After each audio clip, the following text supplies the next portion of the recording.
Devaya.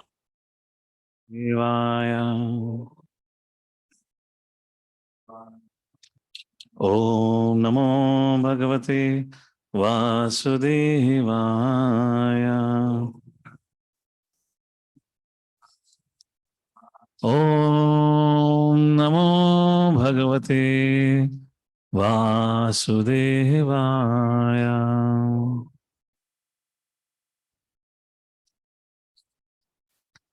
Narayanam namaskritya naram chaiva narottamam devim saraswatim vyasam tato jayam udirayat nashtraprayeshu bhadreshu nityam bhagavata sevaya bhagavati uttama shloke bhakti bhavati nashtaki krishnaya vasudevaya Devaki Nandanaya Cha Nandagopa Kumaraya Govindaye Namo Namaha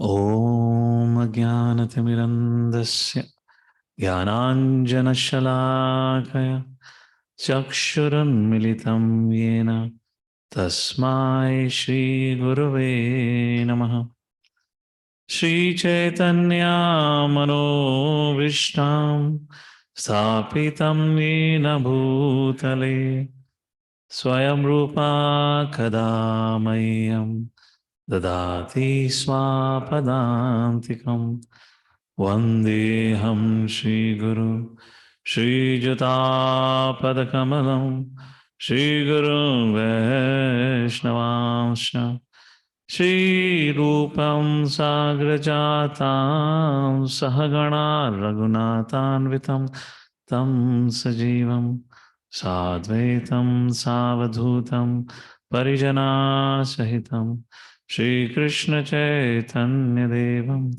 Shri Radha Krishna Padan Sahagana Lalita Shri Vishakhanvitam Namo Vishnu Padaya Krishna Prishtaya Bhutale Srimati Bhakti Vedanta Swami Niti Namine Namaste Saraswate Devi Gauravani Pracharine Nirvishesha Shunyavadi Pashataya Deshatarine Namo Mahavadanyaya Krishna Prema Padayate Krishnaya Krishna Chaitanya Namane Kartase Namaha Vanchakalpatarubhyasya Kripa Sindhubhyevacha Patitanam Pavanebhyo Vaishnavebhyo Namo Namaha He Krishna Karuna Sindhu Dinabandhu Jagatpate Gopesha Gopika Kanta Radha Kanta Namostute Tapta Kanchana Gourangi Radhe Vrindavaneshwari Vrishabhanu Sute Devi Pranamami Hari Priye Shri Krishna Chaitanya Prabhu Gadadhar Shivasadi Gau Bhakta Vrinda Hare Krishna Krishna Krishna Hare Hare Hare Ram Ram Ram Hare Hare Hare Krishna.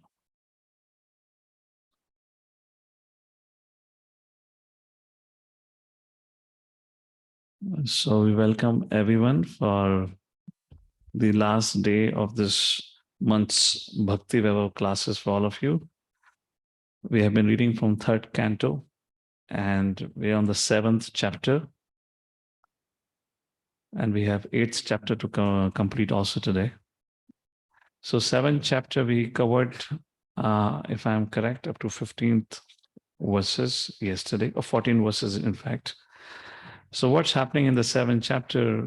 7th chapter in fact begins with Vidurji's inquiries to Maitrimuni on two subjects, about Ishvara and also about Jiva. Vidurji have just heard about Sarga and also kind of the universal creation or the universal form and all that thing he has heard. And hearing that, Vidurji has got a doubt in his mind. And two things he asked about the Lord and two things he asked about the Jivas. The first thing he asked about the Lord was Chinmatrava. The Supreme Personality Godhead is completely spiritual. If someone is completely spiritual, how can he perform activities in conjunction or in relationship with the modes? Second, Atma Yoni, self-satisfied. If somebody is self-satisfied, then why did he created his playthings, which means the jivas and the prakriti and this whole material world? So does he have a desire? How can he have a desire if it's Atmani? So my dear Maitrimuni, I'm confused. Please help remove this bewilderment on which my intelligence have got into.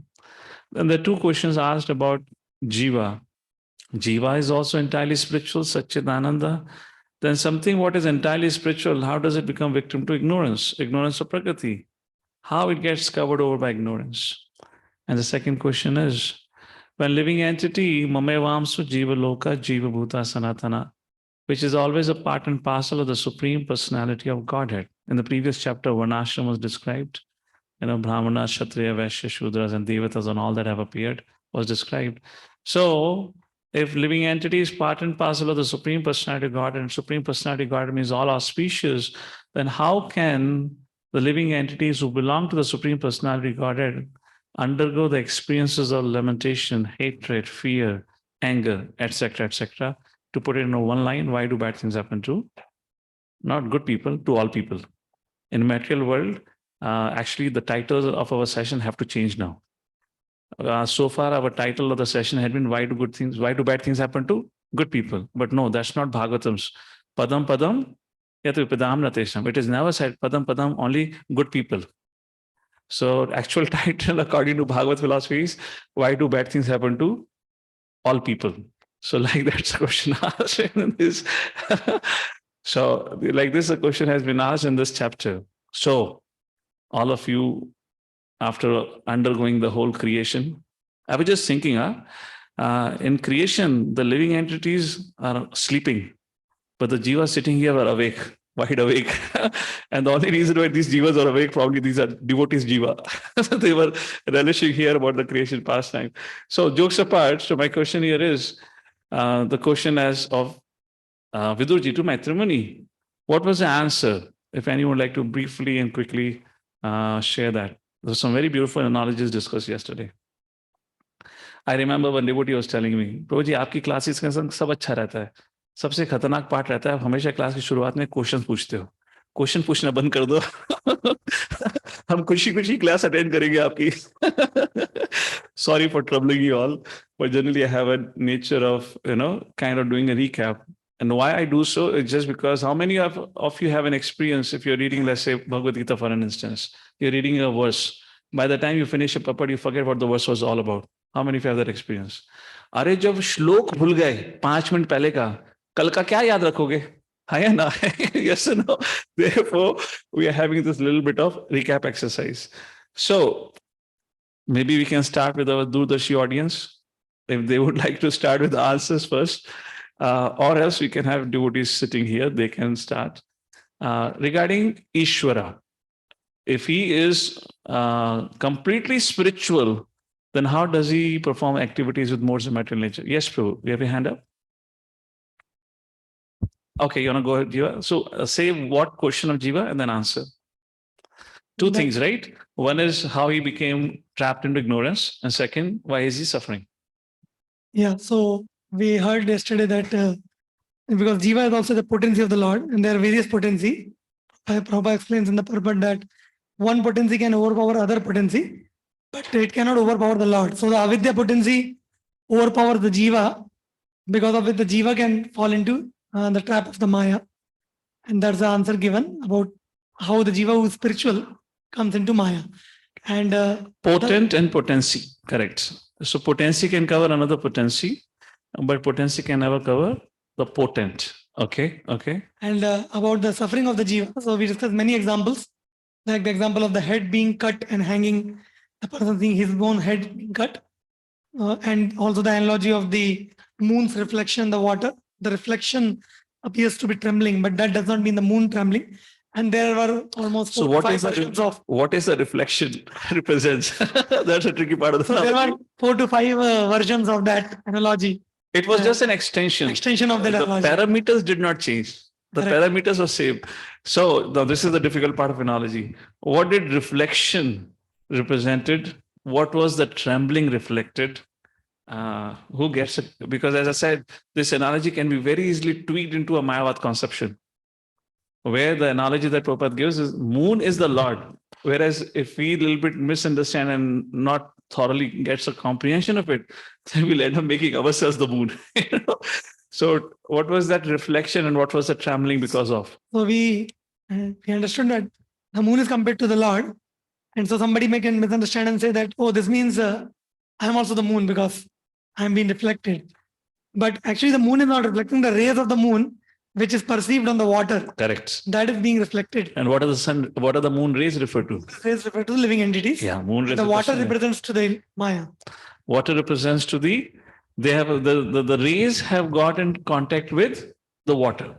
So living entities have got in touch with the modes of material nature or material energy. But still the answer is remaining. What does reflection and trembling represents? So what is reflection? What is a reflection? Okay. All the distress. That's lamentation. created. That's because of misidentification and created because of the subtle body. And the trembling is experienced as you see a person who doesn't know that, I'm the soul, who only sees this reflection as my identity.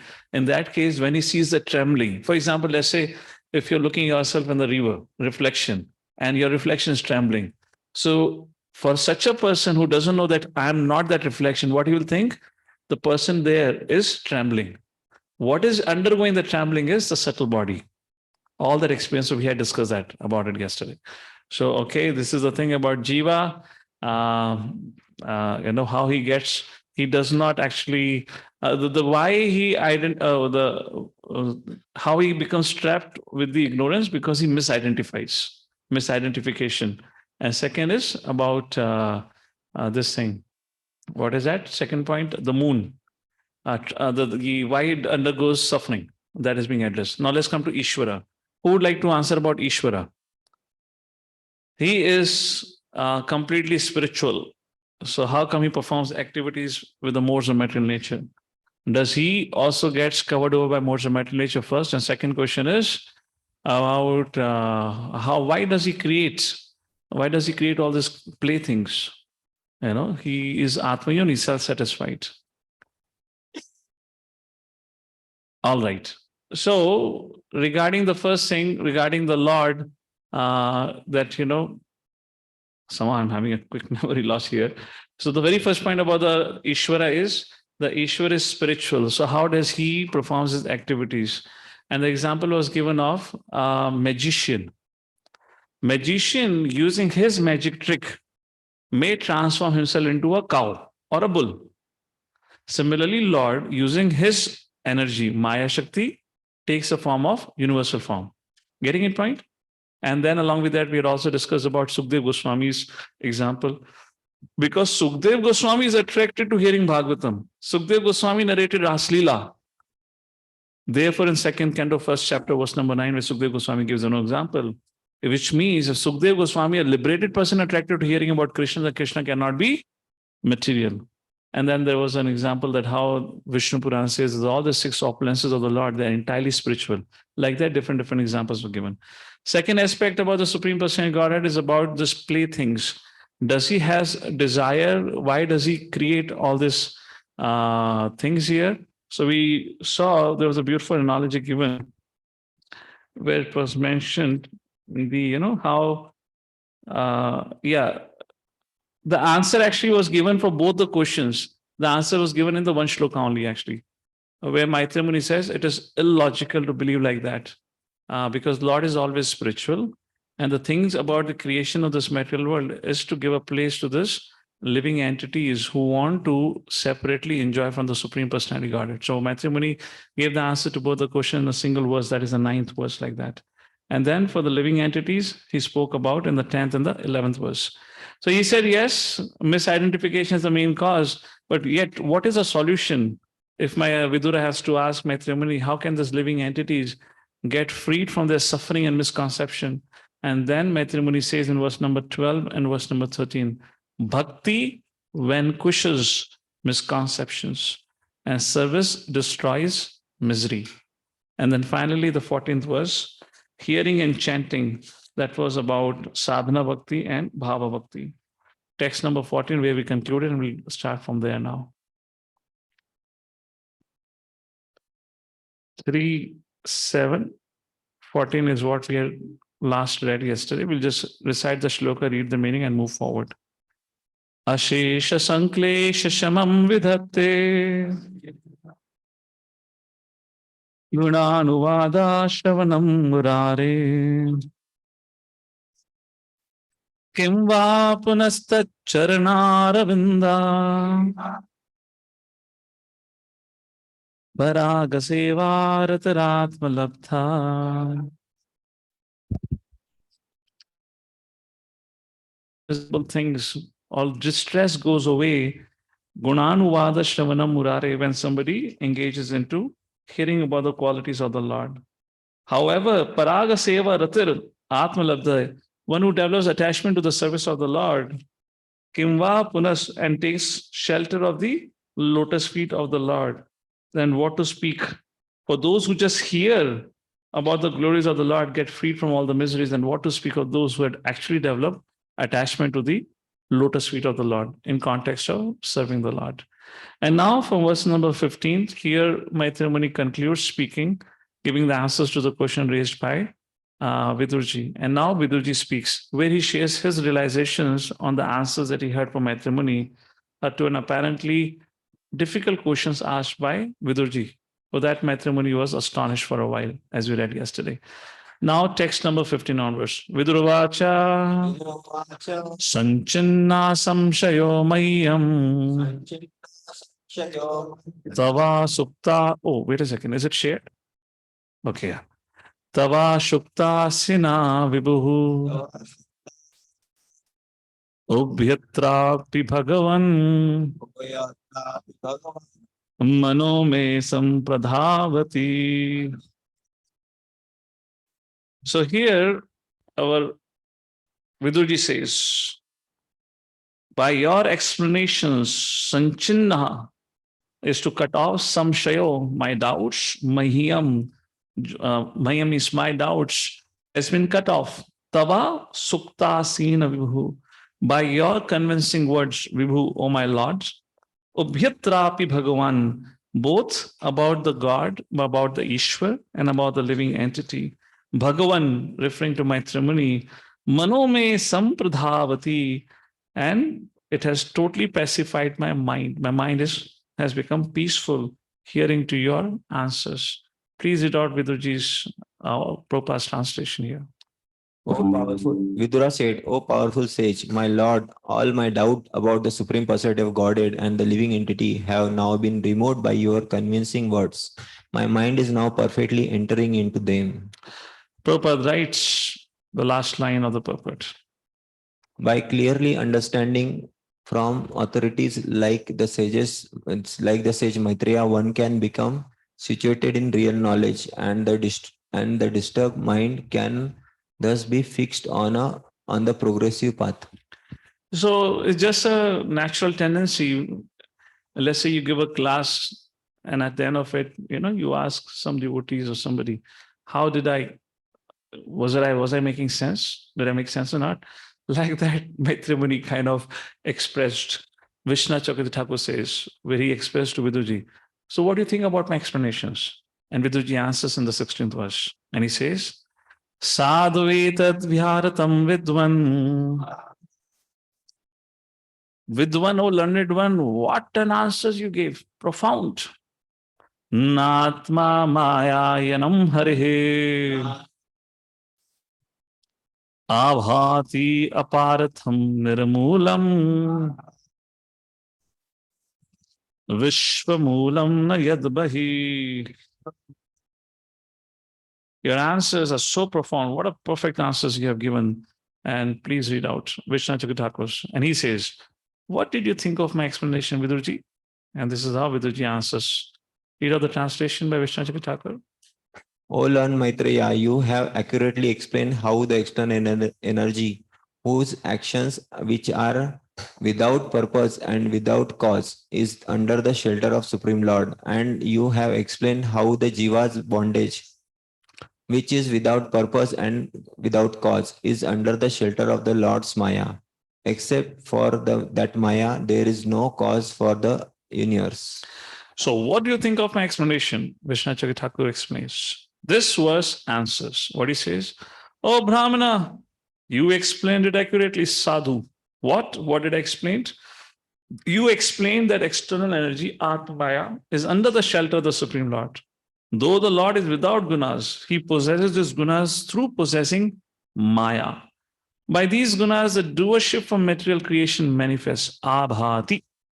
Because the Lord is self-satisfied, this act is said to be without goal, apartam. There is no reason for it. It has no cause, nirmulam, because there is no other instigator. And why there is no other instigator? Because before creation, there was nobody else present except for the Lord. This is inconceivable. You explain this concerning the Lord. The bondage of the jiva. So this is how Vidurji is speaking to Maitreya. This is how Vishnu Chakatakur explains. The bondage of the jiva by ignorance and the resulting misfortune is under the shelter of Maya. This also without goal and without cause. Thus, Maitreya Muni, you have explained the facts concerning the jivas. This is the esoteric meaning of Vidura's words. This is how Vidurji is explaining in the above shloka, which we are reading. There is no cause of the universe other than Maya. This means that the existence of the Lord does not depend upon being the creator of the universe and having gunas and material action. He is all independent in essence. That's the meaning of it here. So Prabhupada says, because of the unlawful desire to become one with the Lord, therefore the living entity has been put into this world, and this is the root cause of the material manifestation, our unlawful desire like that. That's a point Prabhupada mentions here, and that's what soul material world, the cause for material world like that. Now the 17th verse, Vidurji says, like all of us would also have an experience. It's an analogy which Vidurji makes here. He says there are two kinds of people, there are two kinds of students who are always in bliss. What are the two kinds of students who are always in bliss? One who knows, कुछ होने वाला नहीं है अपना, आराम से जियो. जैसा कल था आज भी ऐसे ही है, परसों भी वैसे ही होने वाला है. 3 साल से थर्ड ईयर चल रहा है मेरा. That is one category. And others who knows nobody can beat me. कुछ भी हो जाए मेरे को ही फर्स्ट क्लास आना है. तो बेचारा दुखी कौन होता है?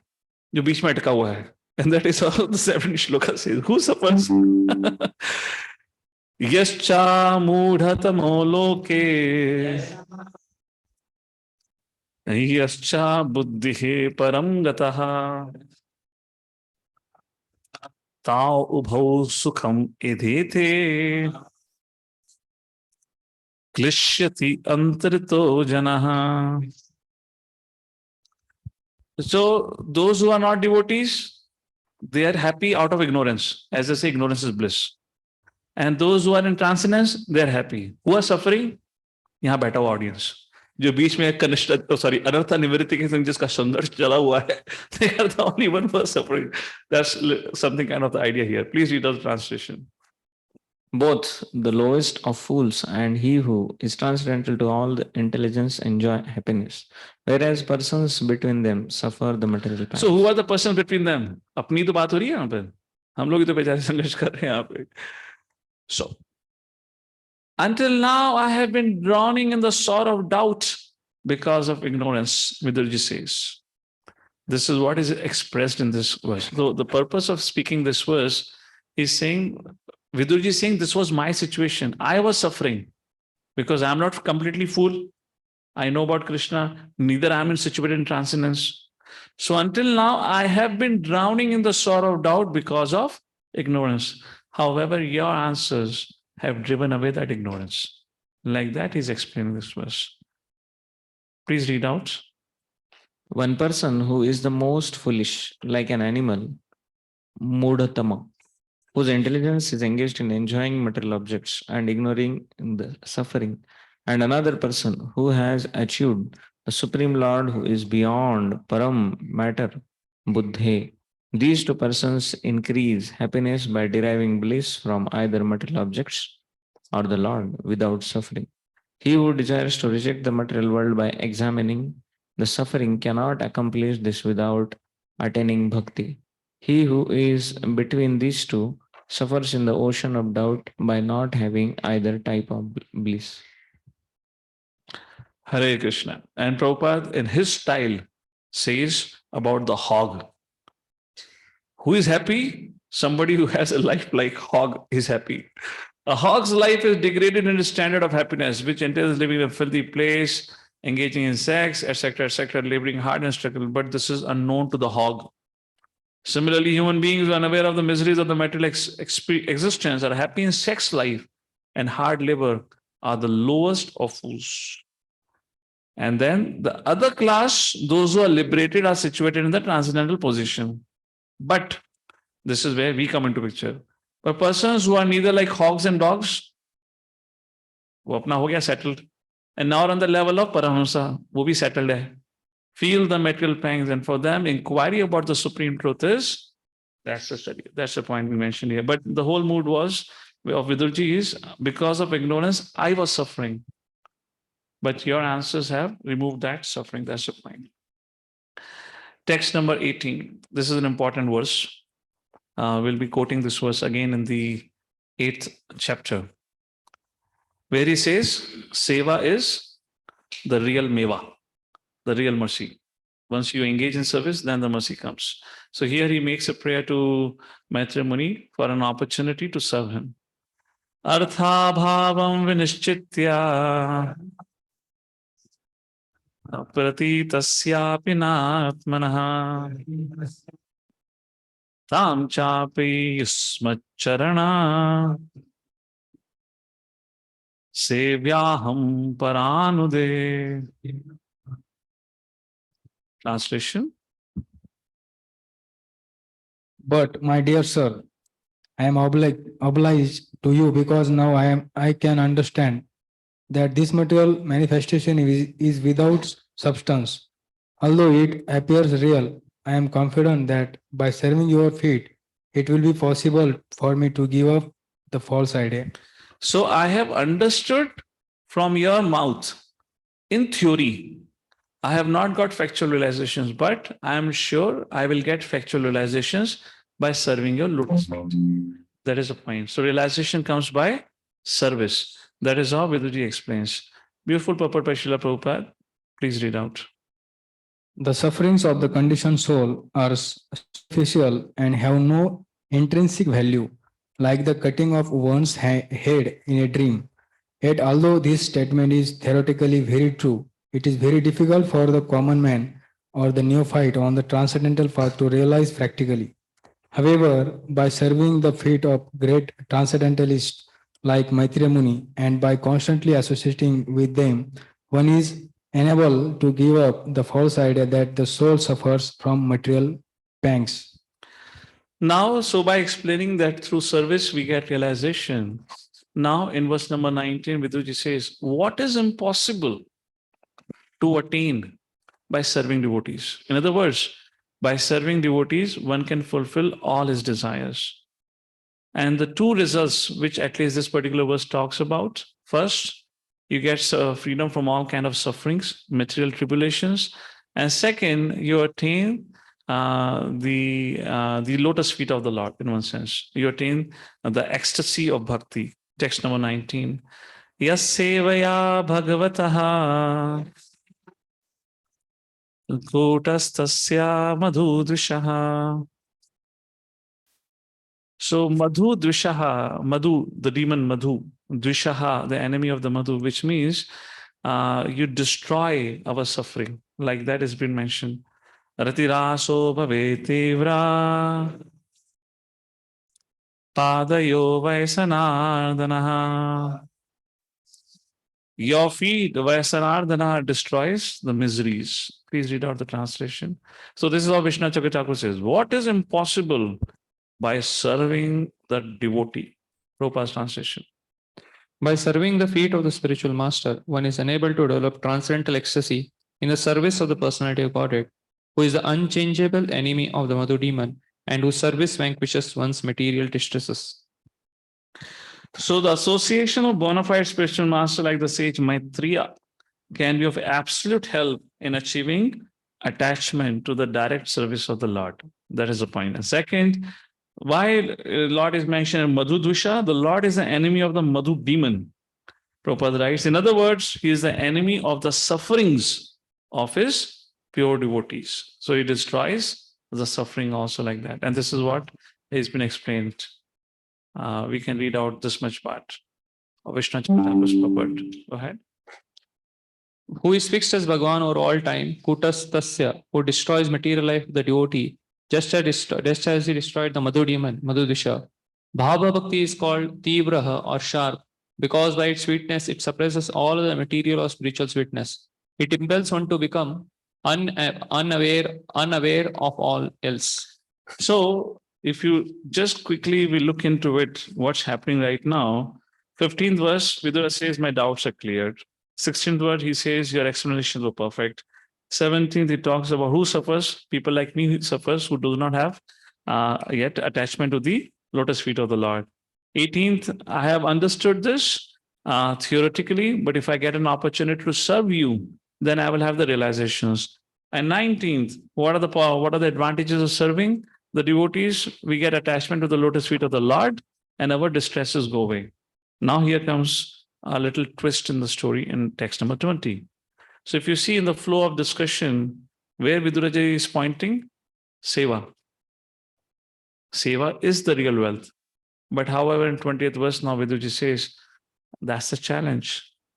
Getting service opportunity is the most difficult thing, is a rare thing. Like that, Viduraji says, some of you might be saying, अरे क्या कह रहे हो भाई? ISKCON में तो कमी नहीं है. आप बोलो हम आपको डेलीगेट करेंगे. Each one of us can engage 5, 5, 6 brahmacharis in seva. And Vidurji, you are saying, you come and join our ISKCON center. We'll tell you. Then you make this shloka. That we'll see. Text number 20. Durapahi alpa tapasaha seva vaikuntavatmashu yatro pagiyate nityam Deva Devo Janardhanaha. So here, Alpa Tapasaha means whose austerity is meager. So one translation is whose austerity is meager. Okay, let's read out what Prabhupada says. So please read out. Persons whose austerity So is this translation is based on Al Tapasa means whose austerities are meager. Okay, Vishnu Chakravarti gives a little different translation. So let's read what Prabhupada says. persons whose austerity is meager can hardly obtain the service of the pure devotees who are progressing on the path back to kingdom of Godhead, the Vaikunthas. Pure devotees engage 100% in glorifying the Supreme Lord, who is the Lord of the demigods and the controller of all living entities. And it makes total sense. Alpa Tapasa, who has whose austerity is meager. In other words, we can put it this way: whose body cannot handle enough austerity. How can you be around pure devotee? Even in our ISKCON's understanding, somebody is acting as an assistant or secretary or personal servant of any senior devotee. We know how much is austere for that devotee, isn't it? That makes sense. But here Vishnu Chakravarti Thakur gives another perspective to it. Now read Vishnu Chakravarti Thakur's this purport, which is highlighted. Service to the great devotees is very rare, though the verse says that those with little austerity rarely attain devotees. This is only a conventional. This is conventional, but that's not the meaning actually. This is just a matter of saying. Just a matter of saying, like anyone asks you, how are you? What do you say? I'm fine. It's just a conventional saying. but not necessarily that's what you're experiencing, right? This is called as conventional expression. So Vishnu Chakravarti saying, no, that's not the fact. Alpa tapasaha is just a conventional expression, but there is something more to it. What is that? Please read out.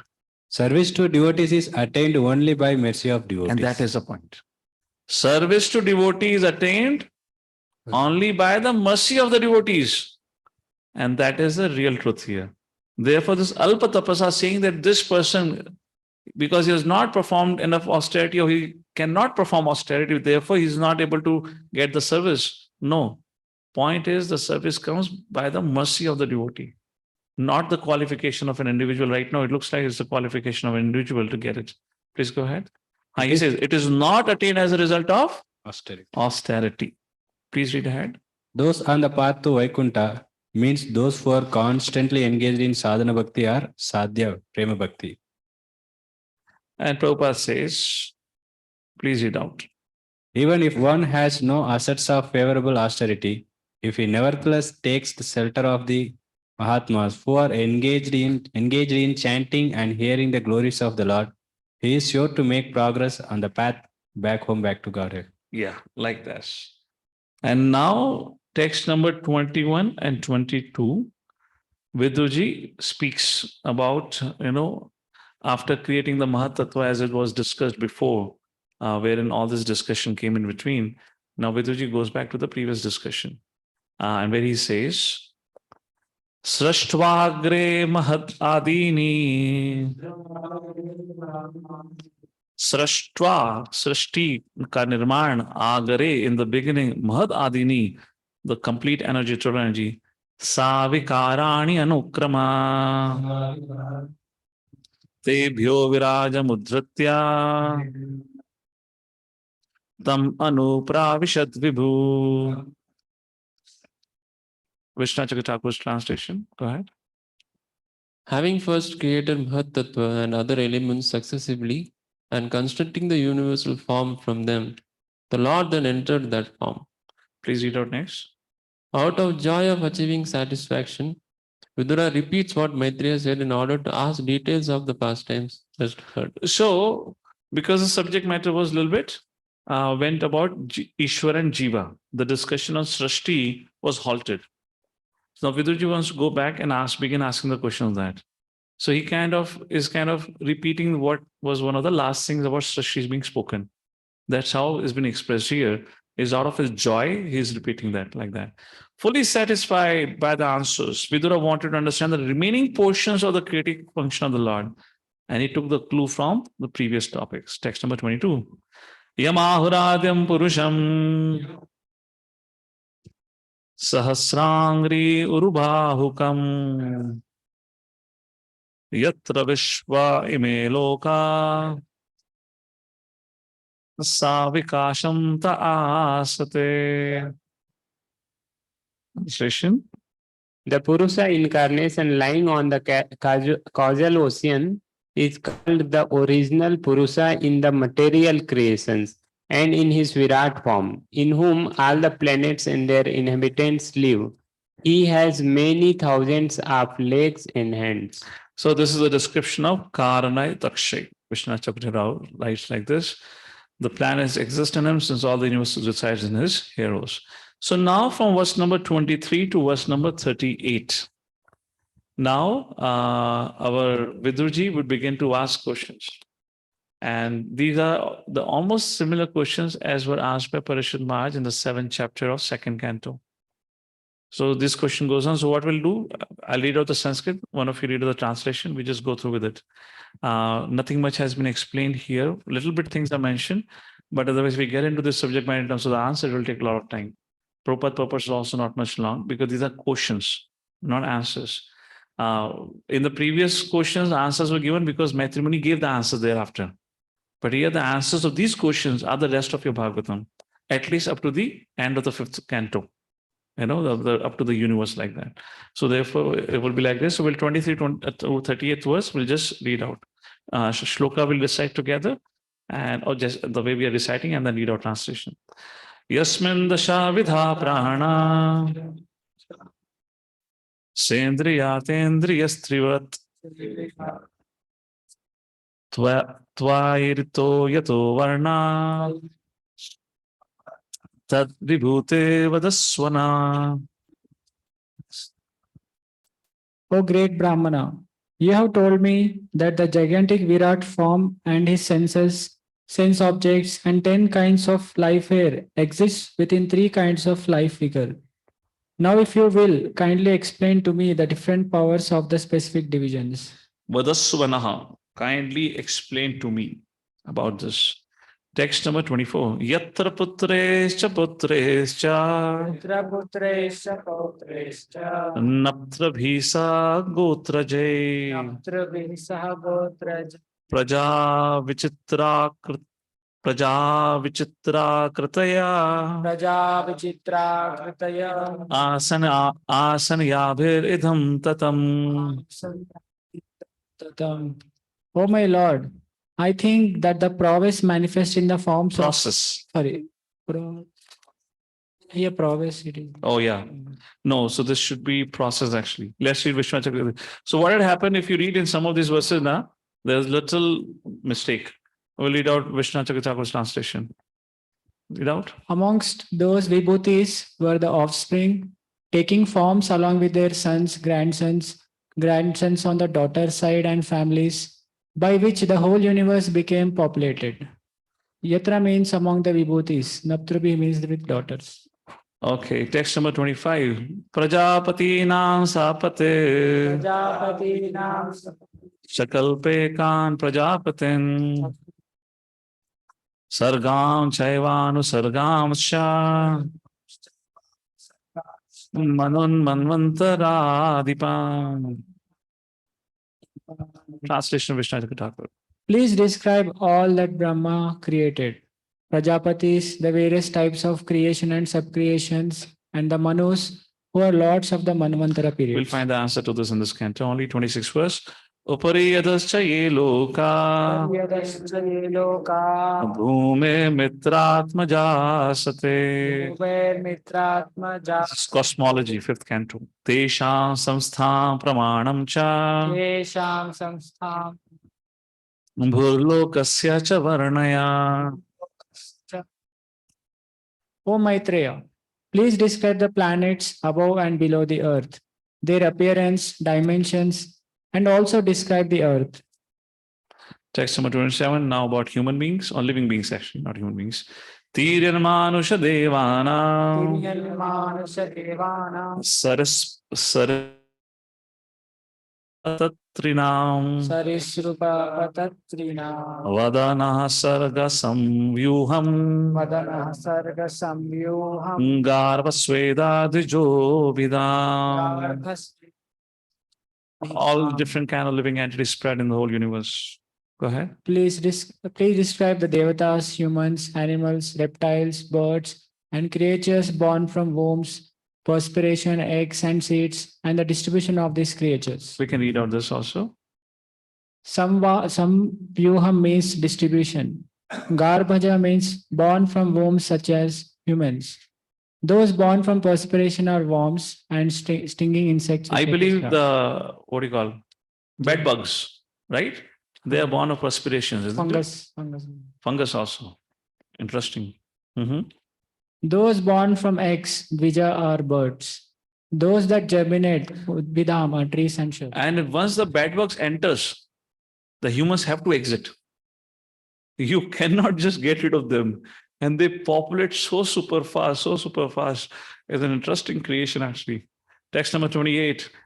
Gunavatar Vishwasya. This is about different incarnations of the Lord. Sarga Sthiti Apya Ashrayam. Sajata Srinivasasya. Vyachakshvodara Vikramam. Topa translation. Please also describe the incarnations of the material modes of nature, Brahma, Vishnu, and Maheshwara. And please describe the incarnation of the Supreme Personality of Godhead and his magnanimous activities. Now, this is something which we read in 8th and 9th largely. And then now comes 29th about Varnashrama and about the birth of great sages. Vanashrama vibhagamscha Rupashila Sabhavataha Rishinam Janma Karmani Vedasya Cha Vikarshanam. The seventh canto, later on part after Prahlad Narasimha's pastime, comes this whole discussion on the Varnashram Dharma. That's the thing which has been asked. Go ahead. O great sage, kindly describe the divisions and orders of human society in terms of symptoms, behavior, and the characteristics of mental equilibrium and sense control. Also, please describe the births of the great sages and the categorical divisions of the Vedas. Next is about different kinds of yogas. Text number 30. Yagnasya cha vitanani yogasya cha pataha prabhu nishkarmayasya cha sankhasya tantram va bhagavad smritam. Please also describe the expansions of different sacrifices and the paths of mystic powers, analytical study of knowledge and devotion service, all with their respective regulations. Hare Krishna. We'll request now any of the online devotee, they can read out the translations of all the following verses. Whoever would like can unmute and can read out further now. Text number 31. Text number, the movements of jivas and the faithless living entities. Pasanda patha vaishamyam pratiloma niveshanam jivasya gatyo yascha yavat gunakarmaja. Please also describe the imperfections and contradictions of the faithless atheist, the situation of crossbreeding, and the movements of the living entities in various species of life according to their particular modes of nature and work. Crossbreeding means pratiloma progeny, like that. Text number 32. Dharmartha kama mokshanam nibitani avirodata vartaya danda nitescha shrutasya cha vidhim pratak. Online devotees. You also describe non-credit religiosity, economic development, education and salvation. Also, means of livelihood and different phases of law and order, as mentioned in the revealed scriptures. Text number 33 about the death rites, pitras, etc., etc. Shraddhasya cha vidhim brahma pitrana sargameva cha graha nakshatra taranam kalavayava samsitam. Translation, please. Please also explain the regulations for offering respects to the forefathers, the creation of the Pritriloka, the time schedule in the planets, stars and luminaries and their respective situations. So if in case any one of you wondering why are we just going through all this thing, if anyways answers are not going to come now, one thing is just because it is given here, we're just reading it. Second thing, as an application that I could see for it is, just like remember when you have to go and do distribution of Bhagavad Gita, that time often we kind of quote the subject matter this Bhagavad Gita has. You know, if your mind is distressed, read out the 6th chapter, 47 verse, not 47, 34, 35, like that. Chanchalami Mala Krishna. And then Krishna answers tolerance, etc., etc. So here you get the list of topics which Bhagavatam talks about. At your leisure time, you can go through with it. And if you want, you can even make a nice PPT about it, saying that these are the questions that Bhagavatam speaks about. And they're actually very fascinating questions about a wide range of subject matters, which anyone and everyone would like to know, unless they're working in a corporate world. Because unpe marne ka bhi samay nahi hai. So, I mean to say, jokes apart, people would be interested, at least those who have taken or shown interest in bhakti, and they are probably just new joinees kind of thing, even congregation for that reason. This is something you can use it to, prepare a presentation. And when you prepare a presentation, please send it to me also. Okay. That will be your token of gratitude for me to give you an idea. Okay. Don't worry, I'll polish it and send you back to you also. Okay. We'll both will use it. Okay. Jokes apart. Let's go to text number 34. Danasya tapaso vapi yacheshta purtayo phalam pravastastasya yodharmo yascha pumsa utapadi. Translation. Online devotees. Please also describe the positive results of charity and penance and of digging reservoirs of water. Please describe the situation of the persons who are away from the home and also the duty of a man in an upward position. And we are coming to last few questions now. Text number 35. Yena va bhagavam stushyad dharma yonirjanadana samprasidati va yesha etad akhyahi me anagha. Translation. O sinless one, because the personality of Godhead, the controller of all living entities, is the father of all religion and all those who are candidates for religious activities, kindly describe how he can be completely satisfied. Text number 36, third last question. Anuvratanam shishyanam putranam chadujuttama anaprashtam api bruvyar guruvodi navassalaha.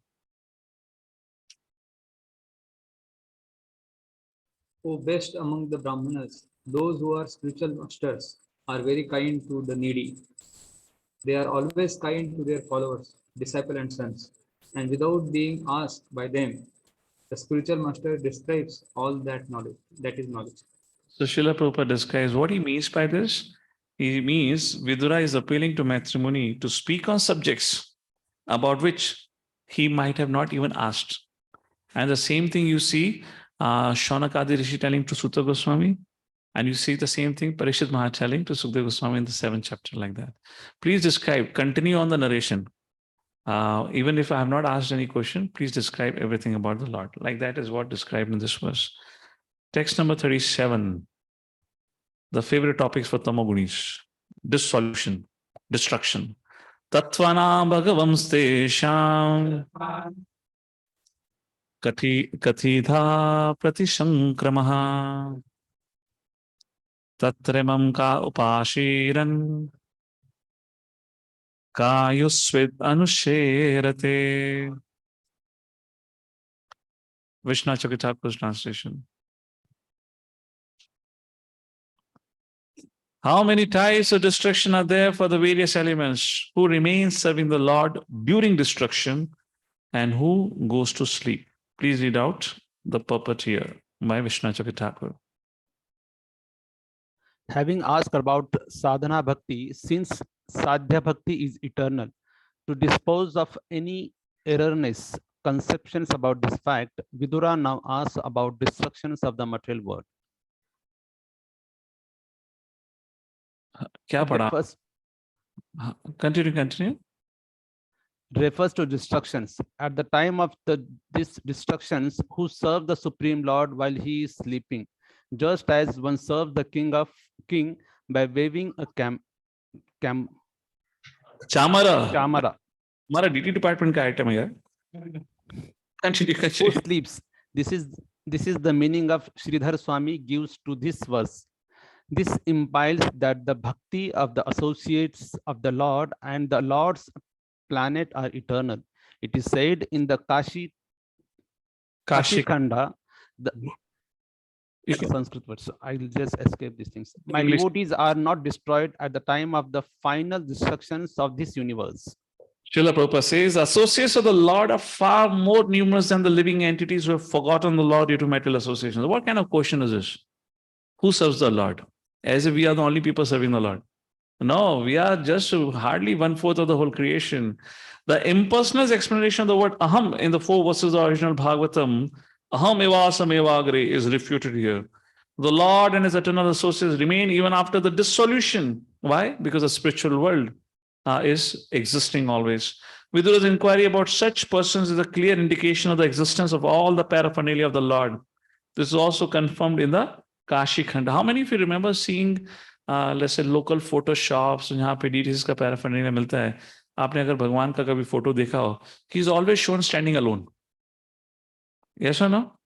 If you remember, even if there is Vishnu, he is alone. Sitaram alone. So one of the Prabhupada disciple once had, this has come in 3rd canto only. I don't know if that plate is still there. Let me just check. There was one photo which was drawn. Let's see if we find it here.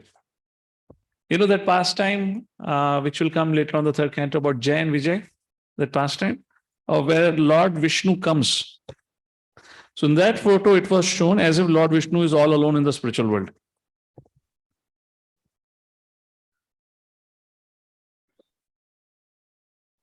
No, this is what you see here is an updated one. No, वहां तो जगह ही नहीं है ना, कहाँ बिठाओगे? खंबे पे थोड़ा ना बिठाओगे. There's no space only. No, it's not there anymore. But if you see this photo, now you see here the Parshads associate. So in the earlier edition, there was one photo where there was Vishnu only standing by himself. So then there was this whole comment, Arey, how can you make such kind of a photo? Vishnu is never alone. And then I was thinking when I heard about that, in fact, I had read about it actually from Prabhupada's memories. I was thinking, yeah, from all of our childhood until we came across Srila Prabhupada's books, our idea of the Lord was largely what the European concept is. And if in case you travel ever to Europe, and if you go certain places, they don't have something called a temple, but they do have those, what do you say?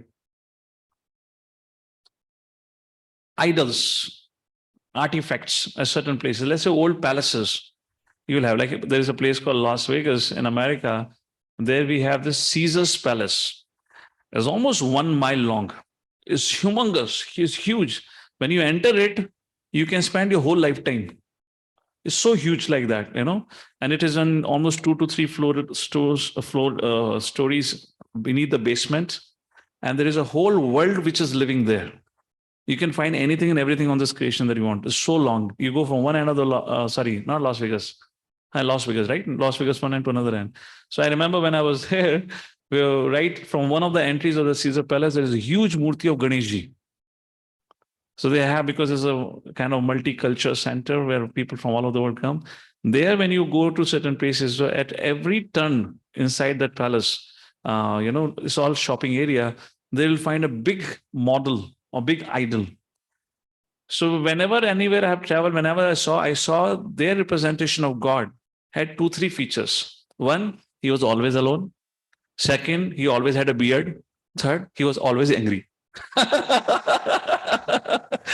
For God's sake, who would be attracted to such a person? What is that? He's always alone, always has a beard, and he's always angry. And has something like Indra thunderbolt on his hand, and he's looking like this down on the earth and trying to destroy. So this is the Western concept. And now because of the Mayavadis, now in India, we kind of came through this understanding the Lord is all alone in the spiritual world. So you see all those photos, there is never ever you see anyone.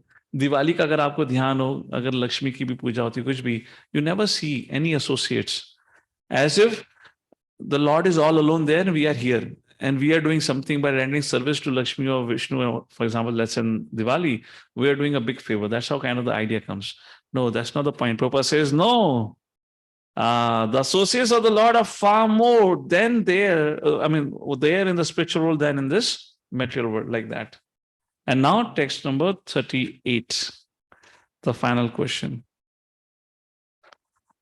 Purushasya cha samsthanam Swarupam va parasya cha Jnanam cha naigamam yattat Guru Shishya Prayojanam. Please read the highlighted translation on the screen.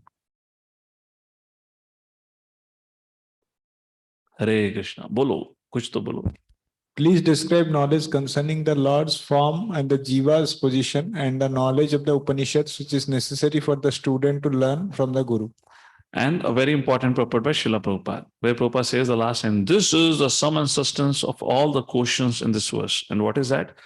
Please read out the whole purport. The living entities are constitutionally servitors of the Lord who can accept all kinds of service from everyone. It is clearly declared in Bhagavad Gita 5.29 that the Lord is the supreme enjoyer of the benefits of all sacrifices and penances, the proprietor of all that is manifested and the friend of all living entities.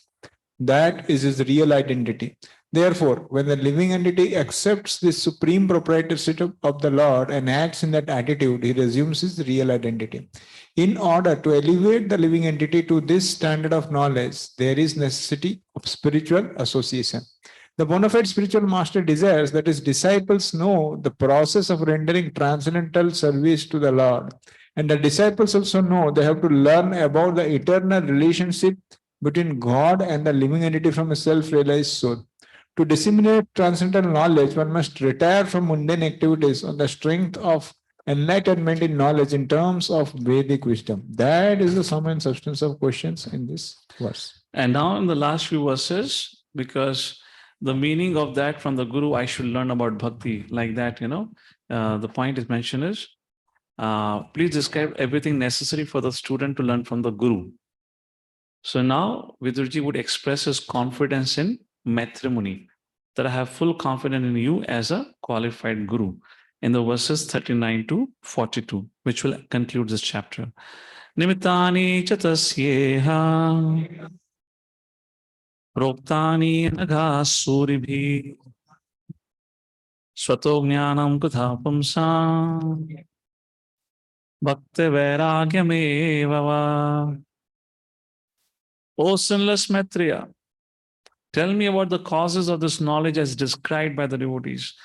Can a person attain knowledge, bhakti, or renunciation on his own?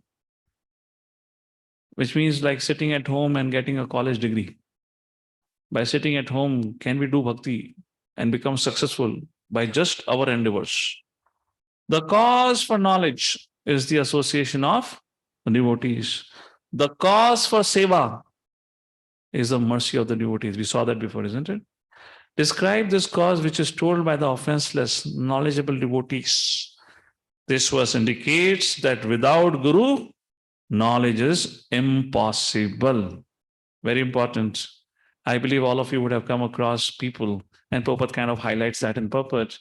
But doing book distribution, I remember I was doing door-to-door book distribution many years ago in Hinjawadi, and I knocked on the door of one man and finally agreed he'll take the book. So my whole thing was give a book and then give a card. Come for the program. Generally, this is how I would do preaching.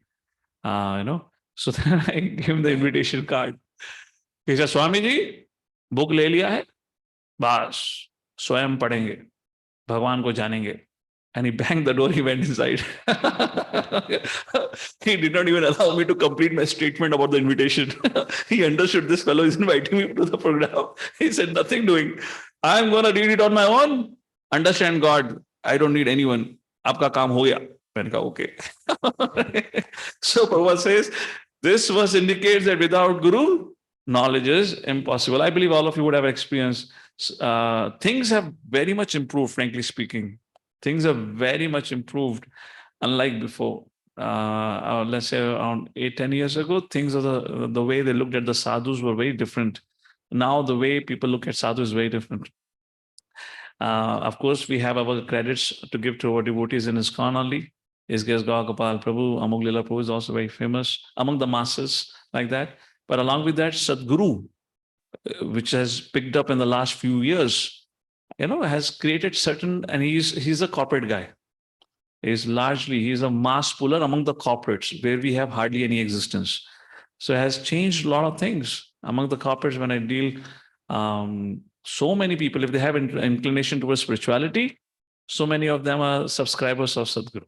And he speaks so profoundly, only Krishna knows what he means.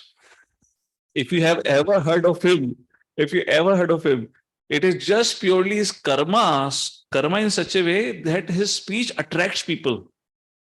But you cannot make sense. What is he saying? What does he mean? Can you please tell me, write me, give me written, what do you mean by this?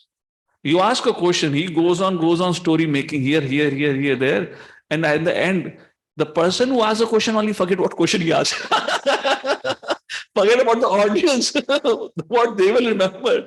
And then Sadhguru said, okay, done. So other person, yes, next question. Anyways, it's a time-bound program. And you can't just continue on with one question for long. And in between, he would make one or two motivational lines. And people would clap, and that's it. But nobody understands what is an action item that I should pick. You hear is 1 hour talk. You cannot figure out what is that one single action item I should pick it up. So nothing. Anyways, he has his good karma, which is manifesting. And we have another great personality. Oh, this is local only, nothing going online, so I can speak publicly. And there is another person called Shishi Ravi Shankar.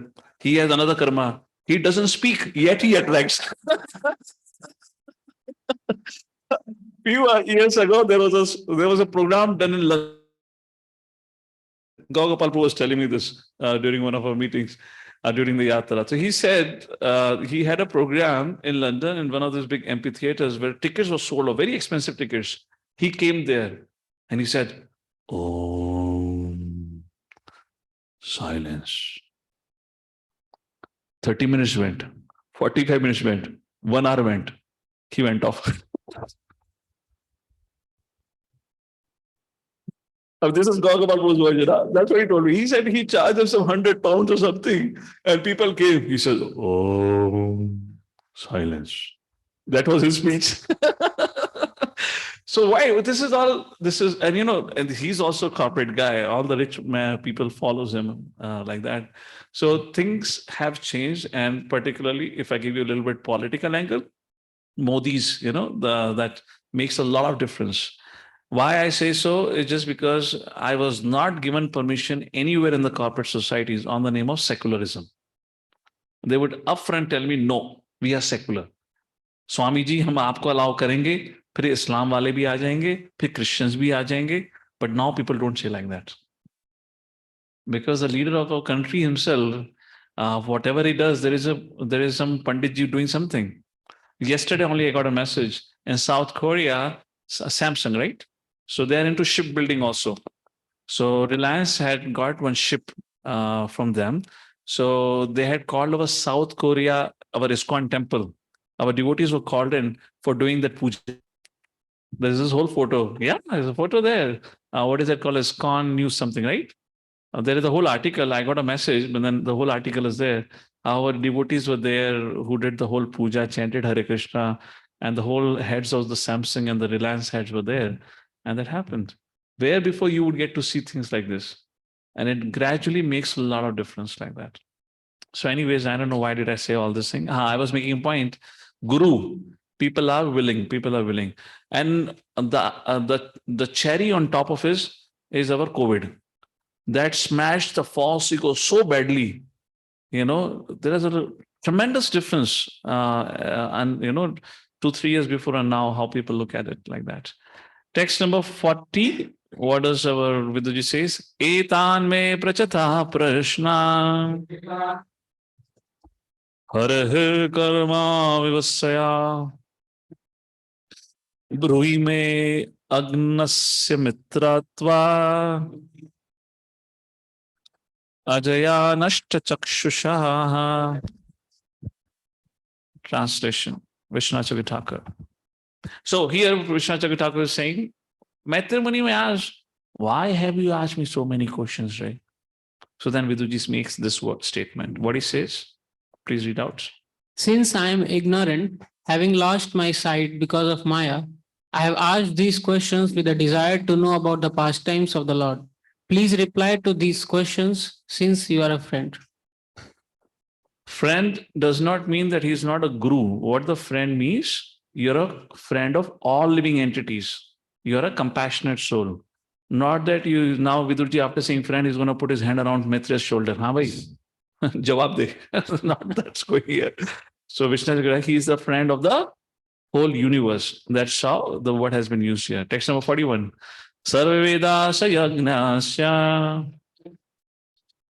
Tapodanani Chanaga Jivabhya Pradhanasya Nakur Viran Kalamapi. Translation. O spotless one, your answer. Vishnu Chakravarti's translation. O sinless Maitreya, all the Vedas, sacrifices, charity, and austerity cannot compare with a small particle of helping the Jiva attain a solution to material existence. So the highest charity, very important for all the brahmacharis. Please read out. The highest perfectional work of charity is to give people in general immunity from the anxieties of material existence. And how can be done? This can be done only by performing activities in devotional service to the Lord. Such knowledge is incompatible. So the services that we have on behalf of the Guru Parampara, that has been most glorified. That's the highest charity has been described. And such knowledge is incomparable. Text number 42. I'm not going into the verses. We are just going through the translation here. Otherwise, it'll become too much details, and we have another chapter to do. Shri Sukavacha Sa Itam Aprasht Purana Kalpa Guru Pradhanena Muni Pradhana Pravrattah Sho Bhagavat Kathaya Sanchotitastam Prahasan Vivaha. Very, very beautiful verse. Sa itham aprashta. Like this, many inquiries were made to Maitreya. Purana Kalpa, who knows how to explain all the subject matters from the supplements of the Vedas like Puranas. Who made a question? Kuru Pradhanena, the descendant of Kuru Vamsha. To whom was it asked? Muni Pradhana, the best of the Munis. And what happened then? Pravratta Harsho Bhagavat Kathayam. Seeing the opportunity that I have got an opportunity to glorify the Lord.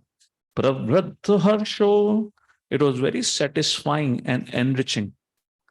Sanchoditastam Prahasan Nivaha. Therefore, Matrimony had a Prahasan. He had a mild smile on his face, looking towards Vidurji. Like that, this is being described.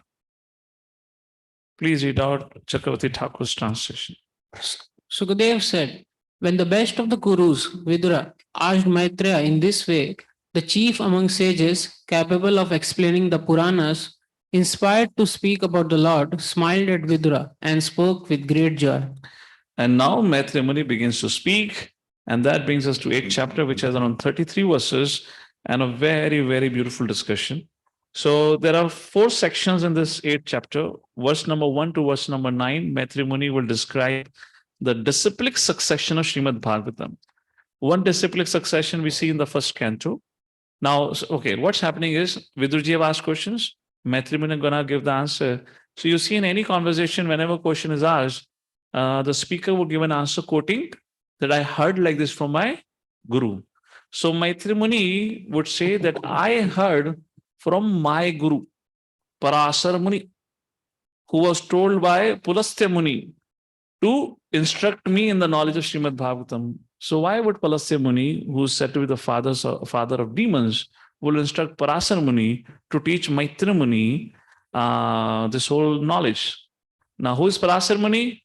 The father of Vyasadeva. And Parasar Muni is also the guru of Maitreya Muni. Parasar Muni is credited with speaking Vishnu Puran. When Vishnu Puran was spoken, who heard it? Maitreya Muni. The student who was hearing it was Maitreya Muni. So Maitreya Muni is a disciple of Parasar Muni. So like that, he will describe how in the first 9 verses, I'll give you a synopsis of the whole chapter, then we'll break it out and we'll come back. And in one shot, we'll finish it. So Maitreya Muni says, well, I would like to answer all your questions as I heard from my gurus like Parasamuni. And then he begins to speak how Parasamuni got this knowledge. And then it talks about how at one point of time, the eldest of the four Kumaras, who is the eldest of the four Kumaras? Okay, we'll figure it out. Who is he? He'll come in the verses here. So the eldest of the four Kumara decided to go and visit who? Lord Sankarshan, who resides in Garbhodak Ocean, and ask the inquiries. So what questions you have asked me, like that question were asked by the eldest of the four Kumaras to Sankarshan, Lord Sankarshan, and he answered. And then he received the answer, he gave it to his disciple, and all that details are mentioned in the first 9 verses. And then discussion begins from the 10th chapter, 10th verse onwards, which is a very nice discussion, which is still, you can still you can still imagine it. Where now the discussion happens, Sarga part is done. Now the discussion happens, what happened on the 51st year, the 1st January, after 31st night party, when Brahmaji woke up in the morning. So now the discussion that's going to happen here is about of this day in which we are living, of the 51st year of Brahma's life. This 51st year, the first day of Brahma's life, the 51st year and the 51st year's first day of Brahma, how did it begin? So how did this creation happen? So the dissolution happened. The 4 kind of pralaya, I will talk all about it in this chapter now. The 4 kind of pralaya. So when the pralaya happened, Nimittika pralaya, which is said to be which occurs at the end of Brahma's day, when Brahma goes to sleep. When that pralaya happened, then all the living entities, they merge into the body of Garbhodaksha Vishnu. Here, this pralaya is different than that happens at the end of the duration of Brahma, because that time, all the elements, no subtle body is there. But now in this pralaya, the living entity entered the Garbhodaksha Vishnu with their subtle body, because the subtle body is still there. That's not been destroyed. So discussion begins that how Garbhodaksha Vishnu started creating again. And from his navel came out the lotus. And on the top of the lotus was Brahmaji. And that creation happened. And then 15 to 23rd verse is about his birth. And then Brahmaji, after being born, just like, let's say you go to sleep today night, and tomorrow morning you wake up in the middle of the ocean, sitting on a small boat, and there are high waves all around. And you wonder, Arey, ye kya hua? Main yahan kaise aa gaya? Still, you have some clue about yourself. You know who you are. What's your name? When Brahmaji wakes up, he doesn't understand who is he, what is it, and he's totally bewildered. So all the discussion will come here. And then Brahmaji searches out, he goes down the stamp, figure it out, cannot figure it out. So from 15 to 23, this whole series will talk about 10 lessons from this episode of Brahma's search, who is the cause of my creation. And then finally, 24th to 33rd verse, there are beautiful analogies being described. Finally, Brahmaji, when he performs meditation, he understands, I can only understand Krishna not by endeavor, only by bhakti. Then he goes into Dhyana Yoga, attains samadhi, and then after that he gets darshan of the Lord. And that darshan is being described here in the end of the chapter from 24 to 33rd verse. Like that, this whole chapter, which is a very beautiful chapter. So we'll do it. We will break it now, because once we start, we'll not want to break it. So it's almost close to 12 o'clock. If there is any clarification on anything, we'll do it now, or else we'll break it. It's 11:57, 15 minutes break. Please do a quick calculation how much it becomes. 12. We come back, right? So that's the mathematics. So we'll see you all 12 minutes past 12 o'clock over here. Hare Krishna. Jai Krishna. Huh? Huh? Hare Krishna, Krishna Krishna, Hare Hare, Hare Rama, Rama Rama, Hare Hare. So this is a time for all the jivas to wake up. I mean, this is what the 8th chapter tells actually. That now the jivas are going to wake up. It's the time for Brahma's early morning, Brahma Murta activity. So that's what we're going to read it.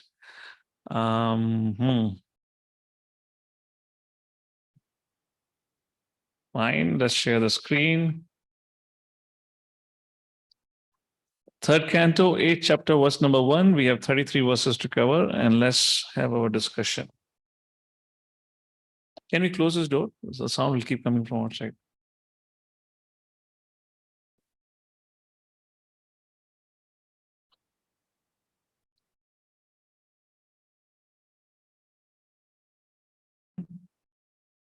Sasevniyo bata purvamsho yallo kapalo bhagavat pradhanaha bahuvithe hajit kirtimalam pade pade nutanasya avikshnam.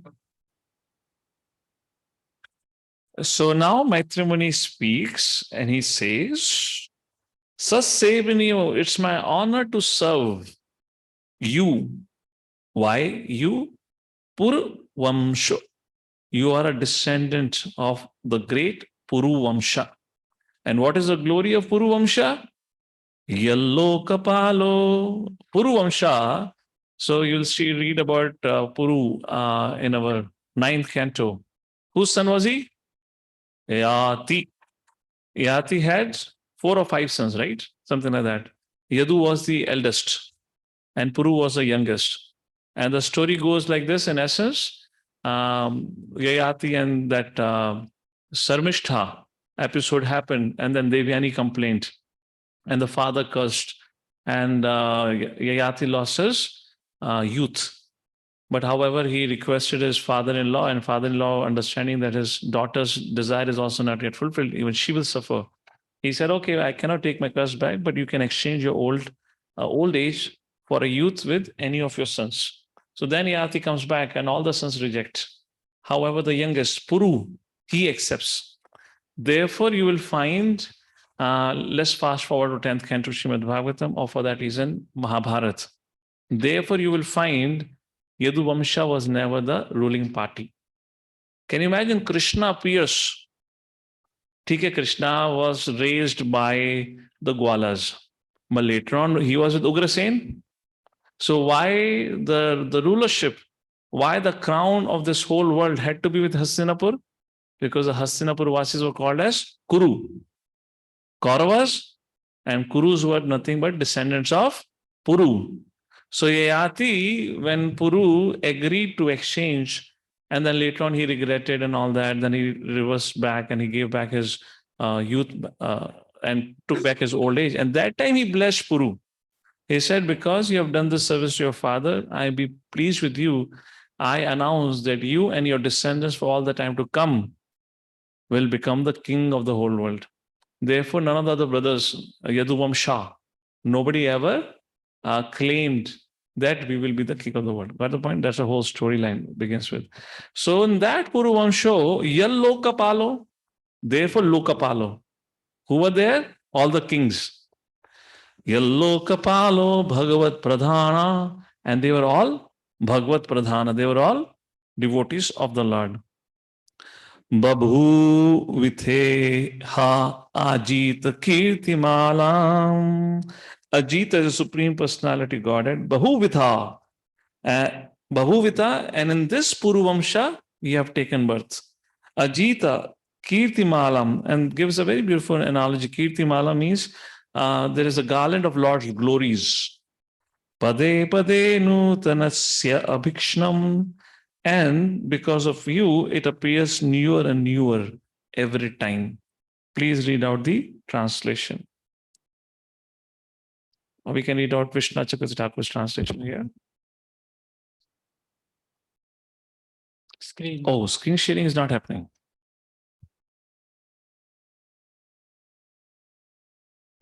Yes, please read out. So the Puru had, the Yadu had, Yayati had 5 sons. Puru, Yadu, Turvasa, Dhruyu, and Anu, like that. We were discussing about Yayati and that family. Now please read the translation. Yes.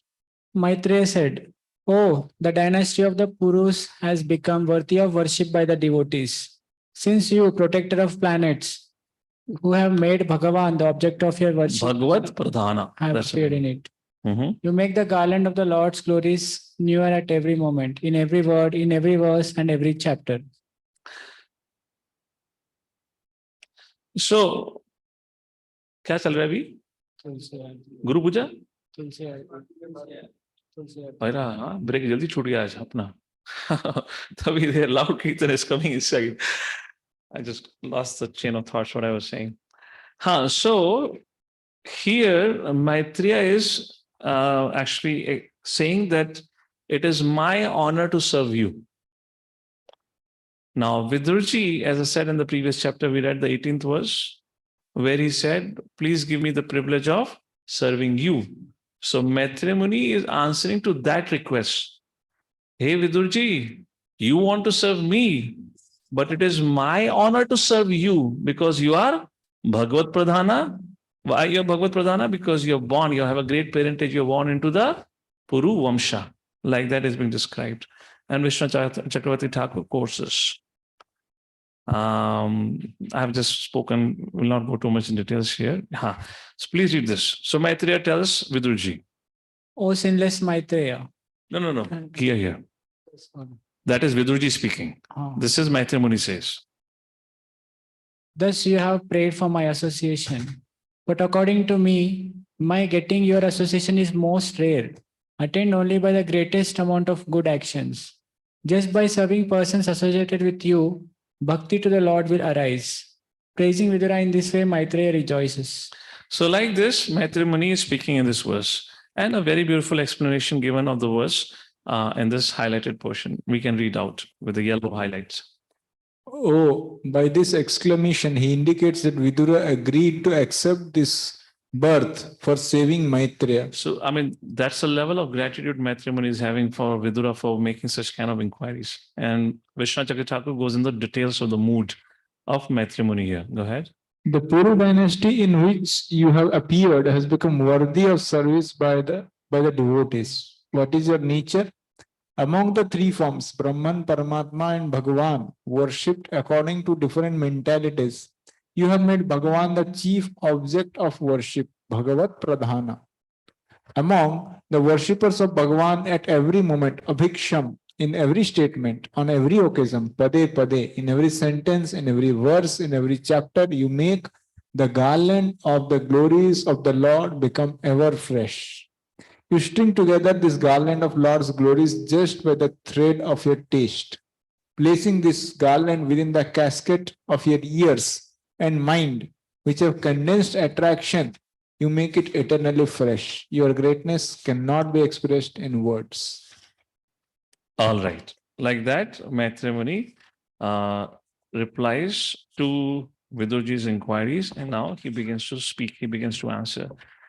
In 5th chapter of this 3rd canto, 2nd verse, Vidurji had asked a question. Sukhaya karmani karoti loko nathe sukham va niduparamam va vindeta bhuyastata eva dukkam yadatra yuktam bhagavan vadena. The living entity is struggling so hard. He works so hard, and after that also he doesn't find any happiness. He just gets frustration. That was an inquiry made there, an answer of which is given in the 2nd verse of this chapter, where our Maitreya Muni says, hey Vidurji, to answer your inquiries, I'm going to tell you the message that I have received through Guru Parampara, which was given by the Lord himself. In other words, I'm going to recite Bhagavatam. And the Vishnu Chakravarti gives 2 wonderful meanings of the word Bhagavatam, what it means. Let's take a look at 2nd verse. Soham nanam shula sukhaya dukkham mahadgatana viramaya tasya pravartaye bhagavatam puranam yad aha saksha bhagavan rishibhya. So, Mahadgatana Viramaya Tasya, relieving the people of this world I'm going to narrate to you Yadaha Sakshat Bhagavan Rishibhya, what was explained by the Lord Himself to the sages. Please read out the translation by Srila Prabhupada. Let me now begin speaking on the Bhagavad Puran, which was directly spoken to the great sages by the personality of Godhead for the benefit of those who are entangled in the extreme miseries for the sake of very little pleasure. Okay, like that. So Parashamuni will come to Parashamuni in a short while. Prabhupada's purport: if one comes in contact with the book Bhagavatam as well as with the devotee Bhagavata, who knows what the Bhagavatam is, then such a fortunate man gets out of the material entanglement. Therefore, Sri Maitreya Muni, out of compassion for the suffering man in the world, proposes to speak on the Srimad Bhagavatam first and last. Maybe not in this verse. In another verse, he gives a beautiful definition of the word Bhagavatam actually. Okay, we'll take a look. Now, third verse, he talks about who was the sages who heard the message of Bhagavata or Bhagavatam from the Lord. Text number 3 talks about it. Asinam Urvayam Bhagavantamadyam Sankarshanam Devamakunta Sattvam Vivissavastatvam Ataha Parasya Kumara Mukhya Munayo Anvaprachan Asinam Urvyam Bhagavanta Madhyam, Adhyam, the original personality of Godhead. In that sense, Asinam, sitting. Where was he sitting? Urvyam, which means the bottom of the universe. Who was that personality? Sankarshanam, Devam, the Lord Sankarshan. Akunta Sattvam was Akunta Sattvam, Prabhupada translates as undeterred knowledge. Vivissavastatvam atha parasya Kumar Mukhya, the head of the Kumaras, they approached Lord Sankarshan at the bottom of this whole universe, which means situated at Garbhodak ocean. And what they did? Anva Prachan, made inquiries. Translation purport by Vishnu Chakravarti Thakur. Please read. One time, the sages headed by Sanat Kumar, being philosophically inquisitive, with the desire to know the nature of Vasudev, asked question to Sankarshan, who was indestructible knowledge, who was situated below Patal Loka. This verse explains which form of the Lord spoke to which sages, and 7 verses then explain how Maitreya got the knowledge. Akunta Sattvam means a body of Suddha Sattva or indestructible knowledge. They asked Sankarshan about Vasudev. Vasudev. So now text number 4 talks about when the sages approached and met Lord Sankarshan. What was Lord Sankarshan doing? Swameva Dishnayam Bahumanayantam Yadva Sudeva Vidham Amananti Pratyaktritakshambuja Koshamishad Unmilyantam Vibudo Dadaya. Any online devotee would like to read the translation by Srila Prabhupada? Please go ahead. At that time, Lord Sankarshan was meditating upon his Supreme Lord, whom the learned esteem as Lord Vasudev, but for the sake of advancement of the great learned sages, he slightly opened his lotus-like eyes and began to speak. So the sages reached there, and Lord Sankarshan was with eyes closed meditating on Vasudev. But just to show his compassion to the sages, he slightly opened his eyes. Text number 5. How did the sages reach? Is described in 5th verse. Swardhuni udhadri swachata kalapaye upasprashantas charanopadhana padmam yadachanti ahirajakanya Sa premanana balibhivarartha. Swardhuni Uda, by the water of the Ganges, they reached the Garbhodak Sagar in that way.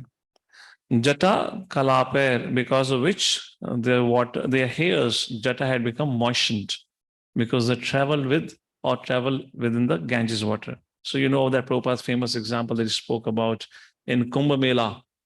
You know, the yogis, they'll take a dip and they'll appear at some other place. And they'll take a dip at some lake or some water body at Himalayas, and they'll appear at Kumbh Mela. And they're very advanced. You might have heard Prabhupada makes an example. Something like that is happening. Now, these sages, they live where?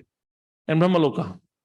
From the highest floor, coming not to the lowest floor, going to the basement, literally like that, you know. So how did they went? So the lift for them was Mother Ganges. They dipped and then came out through her. Then what happened after reaching there? Upasprashantas charano padhanam. Charano padhanam. They went and touched the lotus feet of the Lord. No, they did not touch the lotus feet of the Lord. Charano padhanam. They touched the shelter of the lotus feet. So they touched the cushion on which the Lord's lotus feet was kept.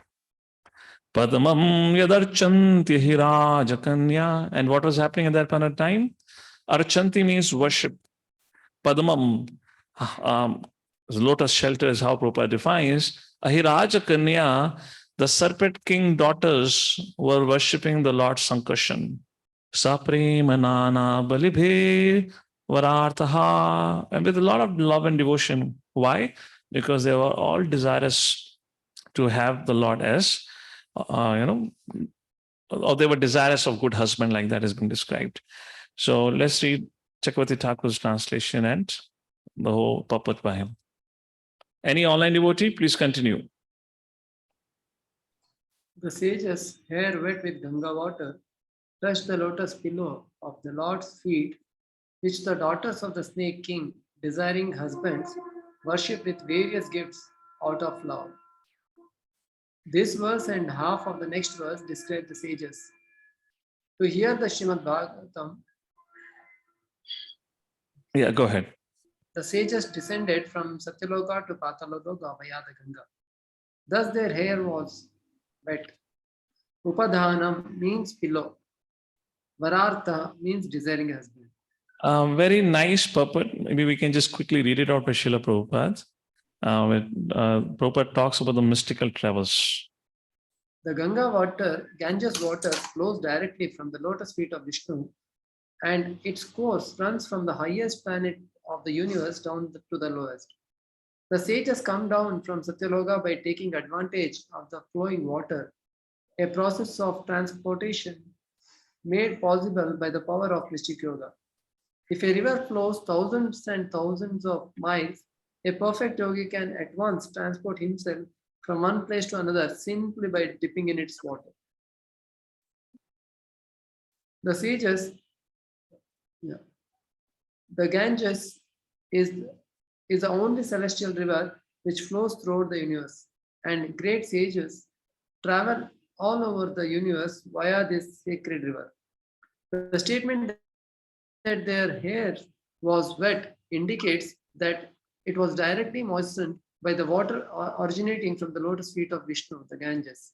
Correct. We'll pause here. After that, the importance of taking bath in Ganges is talked about, that how it purifies. Fine. Text number 6. Now discussion comes about prayers being offered by the four Kumaras. Moho grananto vachasanuraga. Again and again they glorified Anuraga with great affection. Sakalat padena sakartani tagnya. Kirita sahasramani praveka. So Sankarshan has thousands of hoods, sahasra, money, and each of that hood was decorated with money. Pradyotito dam fana sahasram. So imagine the beautiful scene here. Four Kumars are glorifying the Sankarshan, and they're sitting at the lotus feet of Lord Sankarshan, who has thousands of hoods, and they all are glowing effulgently because of the money kept on the head of each of the hoods. Please have the translation by Prabhupada. Any online devotee? The four Kumaras, The four Kumaras, headed by Sanat Kumar, who all knew the transcendental pastimes of the Lord, glorify the Lord in rhythmic accents with select words full of fiction and love. At that time, Lord Sankarshan, with his thousands of raised hoods, began to radiate the effulgence from glowing stones on his head. It's something like, giving an affirmation. Good, good. Go on. And like this, Srila Prabhupada says at the end, in other words, without the development of fine affection and love, one cannot offer prayers to the Lord very suitably. So it talks about the devotion of Lord Kumara, the four Kumaras here. And then text number 7 to text number 9, the parampara is given of this Bhagavatam, which was spoken by Sankarshan to four Kumaras, and then from them to their disciples. Proktam kilaitat bhagavatamena nivrati dharma viratayatena sanat kumaraya sachaha prashta Sankhyayanayang dhritvritaya. So the eldest of the four Kumaras is Sanat Kumar, who had asked his questions to Sankarshan. He spoke to him, and then Sanat Kumar, while discussing or in return, he was inquired at some point of time. Sachaha prashta. He was inquired by the sage by the name of Sankhyayanayana. And to him, he had explained what all he had heard from Lord Sankarshan. Please read out translation of Vishnu Chakati Thakur. Any local devotee here? Where is the mic? Go ahead. The Lord spoke this Bhagavatam to Sanat Kumar, who was engaged in pure bhakti. Sanat Kumar spoke it to the sage named Sankhyayana, engaged in determined vows. Bhagavatama means the best of the devotees who have knowledge concerning the creation of this universe. Like that is mentioned in the first line. Proktam kila etat bhagavatamena, which refers to here Lord Sankarshan himself, like that. So here Prabhupada makes a very beautiful point about the importance of hearing. Prabhupada says, in other words, read out. In other words, unless one hears from the proper authority, one cannot become a preacher. In devotional service, therefore, 2 items out of the 9, namely hearing and chanting, are most important. Without hearing nicely, one cannot preach the message of Vedic knowledge. Okay, and then what happened? What did this sage do? Text number 8. Sankhayana paramhamsa mukhyo vivakshamano bhagavad vibhuti jagatsu asmat guruve anvittaya parasharayat brhaspatesha. So then Sankhayana, Paramhamsa, the chief of the transcendental devotees, Mukhyo, Vivakshamano, was describing the glories, Bhagavad Vibhutis. And at that point in time, Jagaswasmad Guruve Anvitaya, at that point of time, it just so happened Parasar Muni and Brahaspati was present, and thus they heard the whole of Bhagavatam, like that. Text number 9. What happens? So this is disciplic succession from Lord Sankarshan to Sanat Kumar to say Sankhayana, and then from him to Parasar and Brahaspati. Then text number 9. Provachamayam sadyalurukto Muni Pulastena Puranamadhyam Soham Tavetat Kathayami Vassa Shraddhalave Nityam Anuvartaya. Translation, please. The great sage Parasara, as aforementioned, being so advised by the great sage Pulatsya, spoke unto me, the foremost of the Puranas, Bhagavatam. I shall also describe this before you, my dear son, in terms of my hearing, because you are always my faithful follower. So great, the Parasramani, father of Srila Vyasadeva, compiler or the author of Vishnu Puran and the spiritual master of Maitri Muni, spoke this to Maitreya on the advice of Pulastya.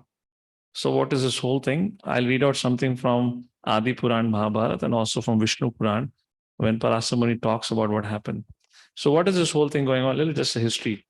Parasara's father's name was Shakti Maharishi. And he was a son of Vashishta Muni. This is from Adi Parva.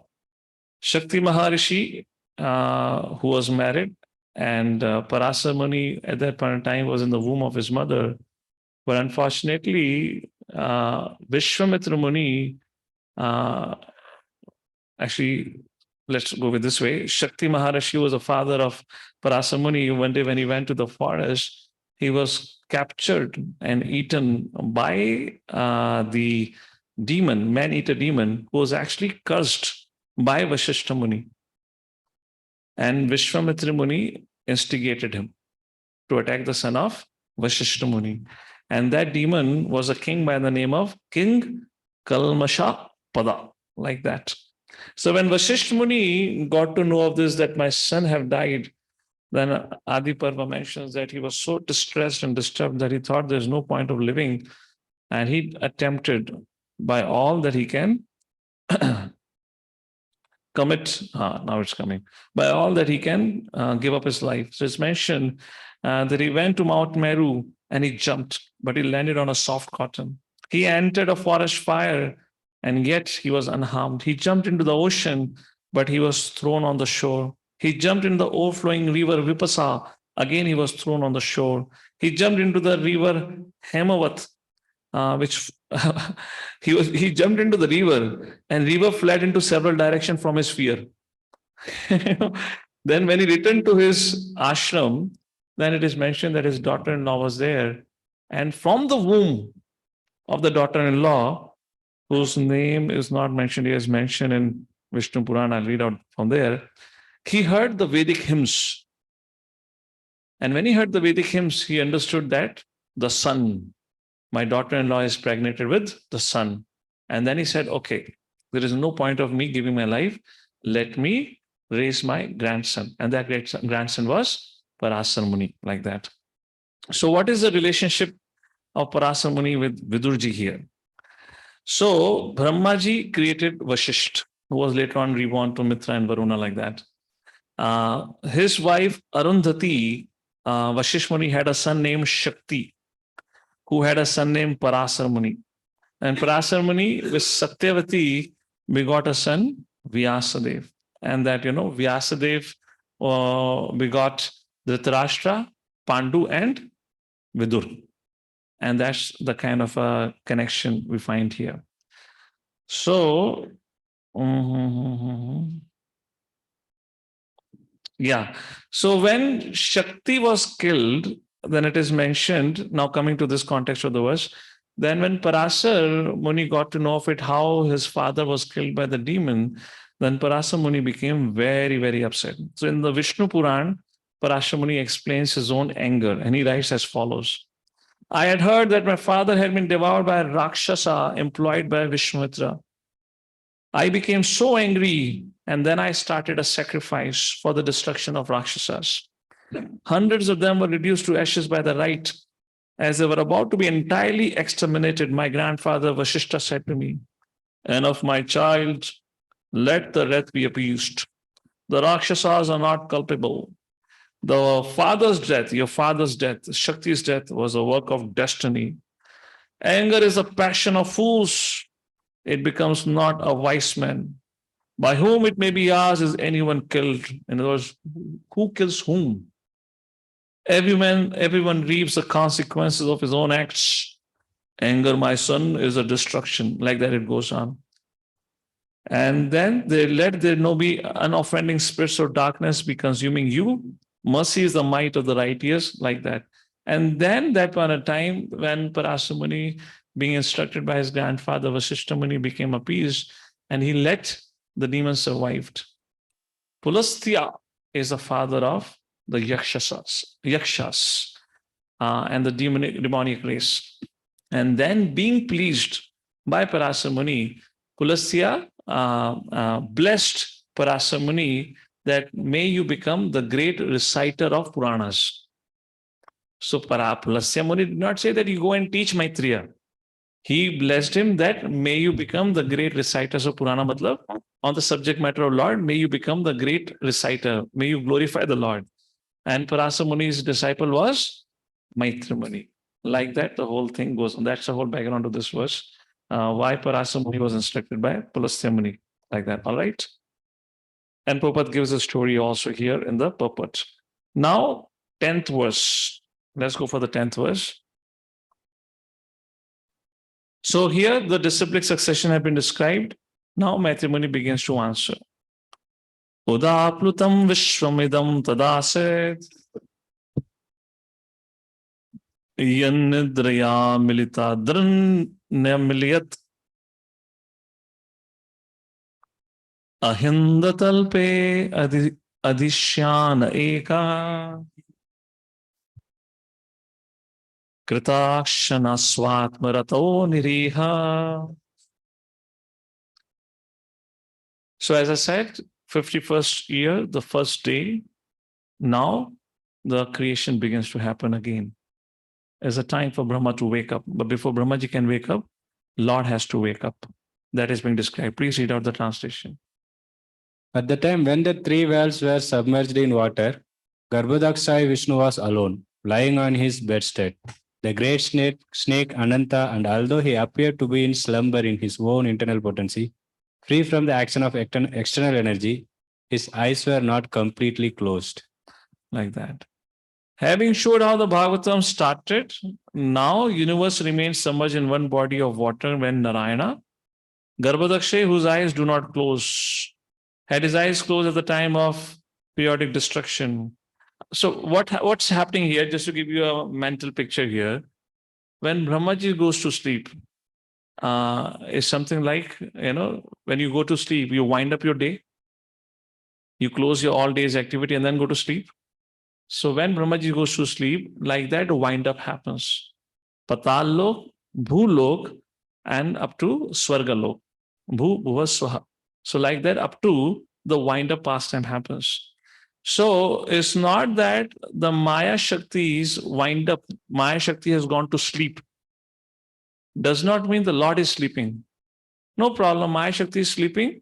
Now Lord is enjoying with his Chit Shakti. Garbhodaksha Vishnu is always alert. There's no concept of he going to sleep. Like that has been described. So this is what is happening now. Okay. Text number 11. Swanta Sharire Arpita Bhuta Sukshma Kalatmikam Shaktim Udiryanaha Vasatasmin Salile Padeswe Yatha Nalodaruni Ruttavirya. Very beautiful analogy is given. Let's take a look. Please read out Prabhupada's translation. Just like the strength of fire within fuel wood, the Lord remained within the water of dissolution. Submerging all the living entities in their subtle bodies, he lay in the self-invigorated energy called Kala. Why Maitreya Muni is making this analogy? Just like the strength of fire within fuel wood. From outside, you cannot see there is a fire within the wood, right? Similarly, all the residents of Mahalok, Janalok, Satyalok, Tapalok, etc., they could not see the Lord. But he is there. And he is the cause. He who manifests as Rudra, we'll read again from Vishnu Puran, where the dissolutions are described, that how Vishnu, if we know in the 8th or the 9th canto is mentioned, right? Where is this? What is that? Samudra Manthan pastime, 9th canto, if I'm correct. 8th canto. In that Samudra Manthan pastime, there it is mentioned, the Vishnu explains himself as Rudra. or explains himself as Shiva for the purpose of bringing about destruction. So, like that is mentioned. Now, the subtle body. So, what happens at destruction? Okay, before we go into it, let's just briefly talk about dissolution so we understand and we look at the purport here. There are four types of pralaya which are described. One pralaya, as we know, which is described in Bhagavad Gita. Najayate mriyete va kadachan nayamutva va vitvana bhujaya. This is Nitya pralaya, where the living entities keep on dying, taking birth, keep on dying, which means the body die and take birth again. This is Nitya pralaya. Second pralaya is Nimittika pralaya. Naimetika pralaya. Naimetika pralaya happens at the end of Brahma's day, when Brahmaji goes to sleep. And this is what is this pralaya being talked about. Now, what happens in this pralaya? According to Vishnu Puran, I'll read out what Vishnu Puran says. Vishnu Puran says, this pralaya occurs only in three lokas. Bhu, Bhuva, Swaha. It is said that Vishnu, destroyer of all things in the form of Rudra, so at first the fire emanates, which burns the Patala Lok, then your Bhumandal, and then Bhuvar, the space between the Swarg and Bhuloka, then up to Swargaloka. There is a fire emanating from Rudra which burns up this whole thing. And then there is from Rudra appears clouds, which showers torrential rains, which causes this whole world to get filled with water completely, as if there is a flood. That is what happens like that. And then rains inundate the three worlds. And at this point of time, all the living entities have lost their gross bodies. Everyone dies, everyone.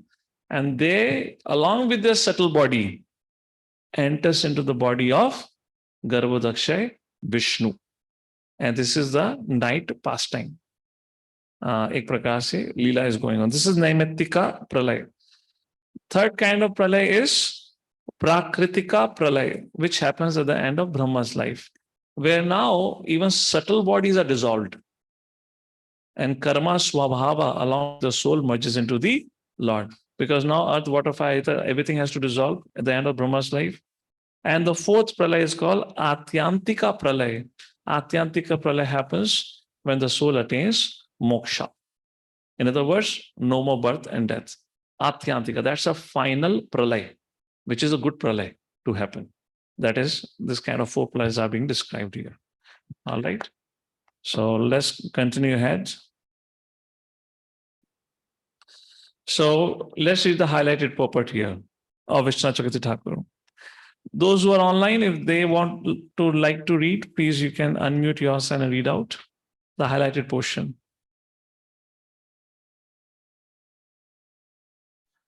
The subtle bodies of the Devatas, men and others in the universe reside within Vishnu's body.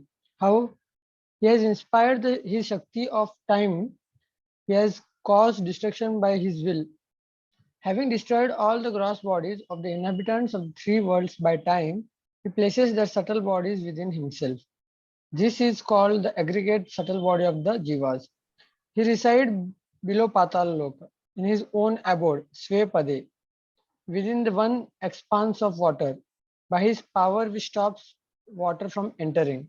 Since he is not seen by the inhabitants of Maharloka or higher planets, he is compared to fire within wood. And then what happens? Described in the 12th verse. Lord glanced. Chaturyagana sasahasramapshu swapna swayodirteya swashaktaya kalakhya asadit karma tantro lokan apitan dadasya swadehe. So interesting. Let's take a look. Please read out the translation before that. The Lord lay down for 1,000 cycles of foam. Okay. Who has a hard copy of Bhagavatam here? Please read out what is written in your translation. And there's a little mistake here. The Lord lay down for 4,000 yuga cycles. No, that's not the correct thing. It's for one day, right? So one day refers to 1,000 cycles of 4 yugas.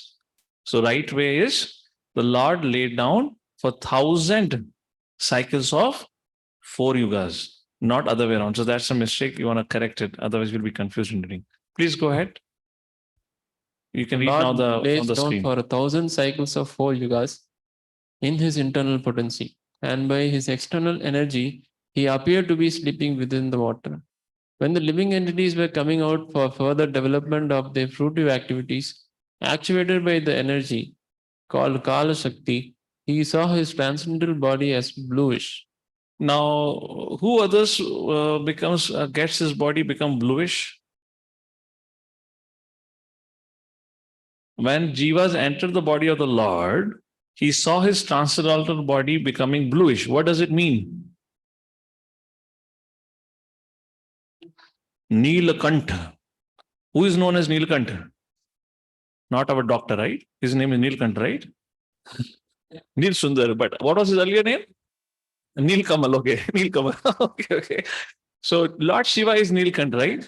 What happened when he drank the poison and when he holded the poison here, that became bluish? So what is the word bluish means? That indicates all our sinful activities. Because of that, the Lord's transcendental body became bluish, like that has been described here. Hare Krishna. Now, this is 12th verse, like that, Kala Shakti, text number 13. And now let the lotus rise again. This is not BJP slogan. Now this is the morning time and the lotus rises again. So these days you see everywhere, let the lotus rise again or something. Text number 13, shloka. Tasyat sushma bhinivishtadrashte antargato artho rajasataniya गुणेन कालानुगतेन विद्धा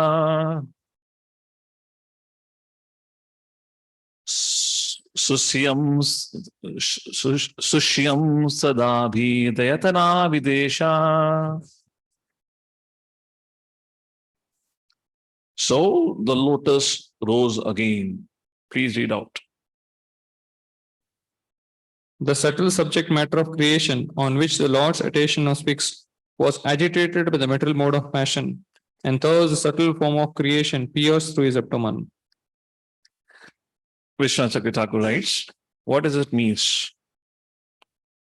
This verse elaborates, after his glance entered into the subtle bodies of all the jivas, Artha Sukshma, to pull them out, the material elements within him, Antargata Arthaha, with very subtle form, Taniyan, became agitated by rajas according to time, and were brought forth, pushed them upwards from his navel. So you see how Lord is dealing and working with the modes. Therefore, this question comes again and again. How can he not be affected by the modes here? Text number 14. So, and remember the answer. Just like magician uses a trick to transform himself into a cow, but he's not the cow. Simple example, if in case ever anyone challenges you on this. Sapadmakosha sahasodatishat. हरे कृष्णा. अभी तो कमल जाग गया है, आपके अंदर भी उत्साह आना चाहिए. थोड़े उत्साह से बोलो. सपद्मकोशा सहसोदतीश कालेन कर्मा प्रतिबोधनेन स्वरोचिसा तत् शलिलं विशालम् विद्योतयनर्क इवात्मयोनि. अभी हमारा बर्थडे सेलिब्रेट होने वाला है, आपका जन्म होने वाला है अभी. That's what the discussion is going to happen now. Vishnu Chakravarti Thakur's translation, please. The material elements in time became a lotus bird and suddenly rose up above the waters, impelled by the awakened karmas of the jivas. Having Vishnu as its source, the lotus lit up the broad expanse of water with effulgence like the sun. So the lotus have risen up from this ocean. Which ocean? Risen from the Garbhodak ocean, but it is still covered by the water of dissolution. That's what happened the whole night, na? So right now, this lotus have risen up from the Garbhodak, from the navel of the Lord. But please don't forget the whole picture. Now, when the fire came, after that came the flood. So this water, this lotus is right now kind of floating in one sense. Of course, it's connected to Garbhodak Vishnu's navel in that water of dissolution. So this is just to have that mental picture going on. Okay. Text number 15. And now Brahmaji will appear. Taloka Padmam Sayueva Vishnu Pravivishat Sarva Gunanavapasham Tasman Swayam Vedmayo Vidhata Swayam Bhuvam Yam Samavadanti Sobhut Loka Padmam. This is not an ordinary Padmam. This is a universal lotus. Why universal lotus? Why Loka Padmam? Because on the top of the lotus, Brahma, the creator, and on the stems represent the 14 planetary systems. So this is Loka Padmam. Sayu Eva Vishnu. Pravivishat Sarva Gunav Bhasham. And then what happened? The Lord entered into it as super soul along with the modes of material nature. And then Tasmin Swayam Vedamayo Vidhata. And in that Swayam Bhuvam, who is Swayam Bhuva, born on his own, born from the Lord in that sense, Vedamayo, who is known as Vedamaya, the personality of Vedic wisdom, Vidhata, the controller of the universe, Yam Samavadanti, so Adbhut, God appeared. Please read the translation. Into that universal lotus flower, Lord Vishnu personally entered as the super soul. And when it was thus impregnated with all the modes of material nature, the personality of Vedic wisdom, whom we call the self-born, was generated. Hare Krishna. But Lord Sankarshan has thousands of hoods. Well, it looks like he has many hoods. Question by Givadhari Prabhu. Any other understanding for it? What is the question? Question is Lord Ananshesh Sankarshan has thousands of hoods. It's mentioned like that. In fact, unlimited hoods like that. Anything on that, Giridhari Prabhu? You can unmute and say, or we'll continue in the meantime. Okay, now Prabhupada in the purport, Vishnu Chakravarti Thakur talks about there are actually not one Brahma. There are three Brahmas. Now, how do you understand these three Brahmas? I'll just make an analogy. Analogy means to give you some conception. Like our existence is also at three levels: spirit, subtle, and gross level. The four-headed Brahma can be compared to the spirit. The subtle body is compared to Hiranya Garbha. Brahma is another name called as Hiranya Garbha Brahma, which is kind of a name given to another name for the universal form, like that. And now, what is the gross body?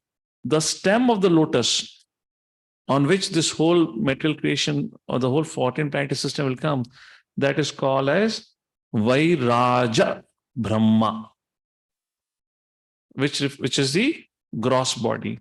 Subtle body is referring to the universal form, and Brahma, four-headed Brahma. When Brahma was born, how many heads Brahma had?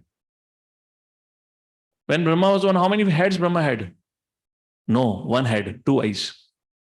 He's going to get four heads. I'm not saying this is mentioned here. I'll show you here. Okay, let's read out in the meantime this highlighted portion here. That lotus made of all the planets. That lotus made of all the planets called Vairaj, which at the time of devastation had entered a subtle state. Particularly the stem is called as, okay? Now appeared at the end of devastation in the form of a lotus. So what happened is, at the end of the night of Brahma, the lotus at the morning, lotus came back again. Like that is something described. Just like the lotus blooms in the sunlight, isn't it? And in the moonlight, lotus shrinks. Something like that is happening here. Okay, go ahead. Vishnu as Antarami entered that lotus. Pravivishat has the same meaning as Pravivishat. Because they're the same word only. I couldn't figure out any difference in both the words.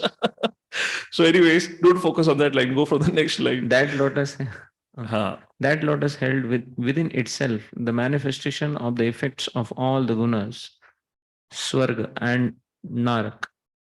Naraka, to be enjoyed by the jivas. Brahma appeared within that lotus. He is called self-born because he has no visible parentage. He was previously merged with the Narayan in sleep. When the Lord awoke, he appeared by the means of the lotus. There is the gross form of Brahma called Vairaj, the lotus of the planets. There is a subtle form is called Hiranyagarbha. There is also four-headed Brahma, the creator who appeared from the lotus at this time.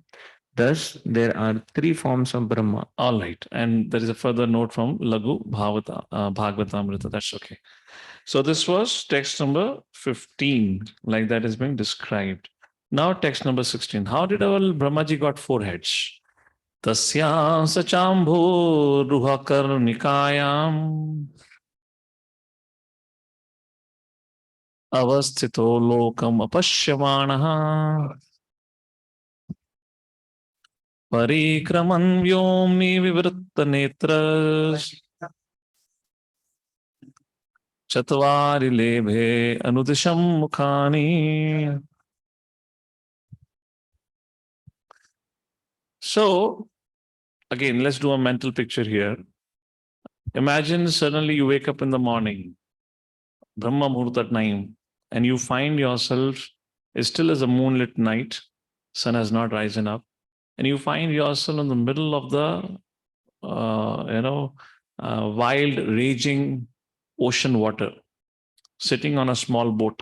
Let's say it's like a lotus. What will be your first reaction?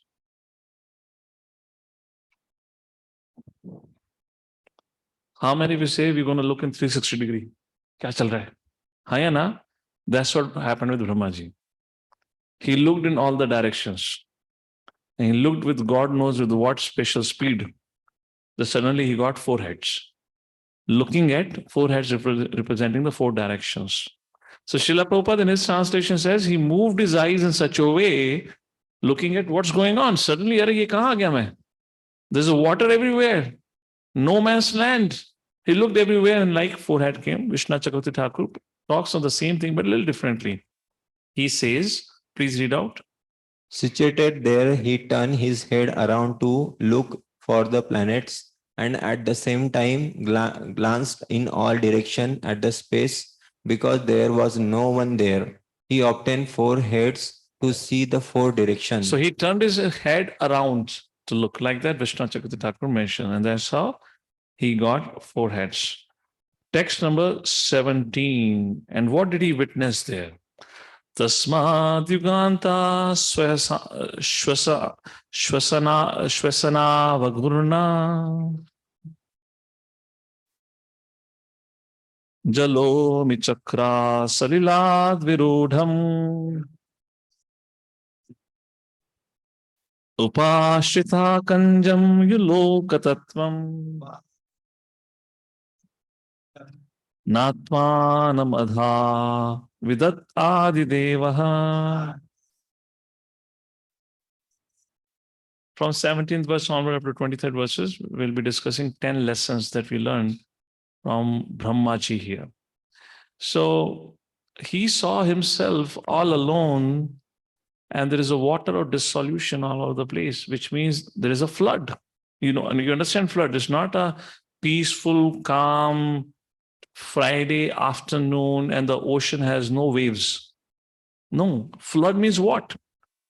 There's a whole gush of water moving here and there. And there he's sitting on top of a lotus. And Brahmaji is totally bewildered. So Lord Brahma, situated in that lotus, could not perfectly understand the creation, nor the lotus, nor himself. Who am I? At the end of the millennium, now what happens? Now the water has to be dried up. If the water will not dry up, how will the creation happen? Then the air of devastation began. So what now? Now what happens is, imagine yourself like that in the ocean. Suddenly a big windstorm comes. So what will happen? It's just like you'll get pushed into the ocean here and there. Now, your boat is not tied up with anything, but his boat is tied to Garbhadaksha Vishnu's navel. So what's happening? Now, if your boat is tied with something and the wind comes, you cannot go beyond certain distance. So now in this windstorm, Brahmaji is swirling around in that ocean water. And Brahmaji is soching, kya chal raha hai bhai? And like that, this is what is being described here. Began to move the water, and the lotus in great, you got the whole point? Swirling around circular waves began to happen. So, first lesson, which is mentioned here in the translation, could not perfectly understand the creation. So here Prabhupada mentions in his purport, let's look at his purport, if I've highlighted. Yeah. The very first lesson is no one can therefore, okay, let me just read. Somebody read out the highlighted portion, then I'll give you the first lesson. No one therefore can know the mystery of the creation and cosmic manifestations simply by mental speculation. The human being is so limited. Yeah, so that's the point Prabhupada extends there. So the very first thing that we learn from here, from Brahma's incident, Lord's creation can never be understood by mental speculation. Vishnu Chakra Thakur mentions something else, which gives us a clue to the second lesson from the series. Please read out this portion. Brahma was bewildered about how to create what had previously been created in order to show the people that his power to create the universe does not belong to him, but is given to him by the Lord. So Brahma is not the creator, just like Rudra is not the destroyer. Both are invested with the Lord's power. So we are not the doer. We are just the instruments. And that is how we see. And Brahmaji, he was invested by the Lord's mercy, and that we'll see, which is going to happen at the end of the chapter. And that's how the creation happens. Now, text number 18. And now Brahma pondered. Brahmaji ne socha, kya chal raha hai bhai ye? Please read out the translation only. Oh, well, there's an interesting, we'll read out the verse also.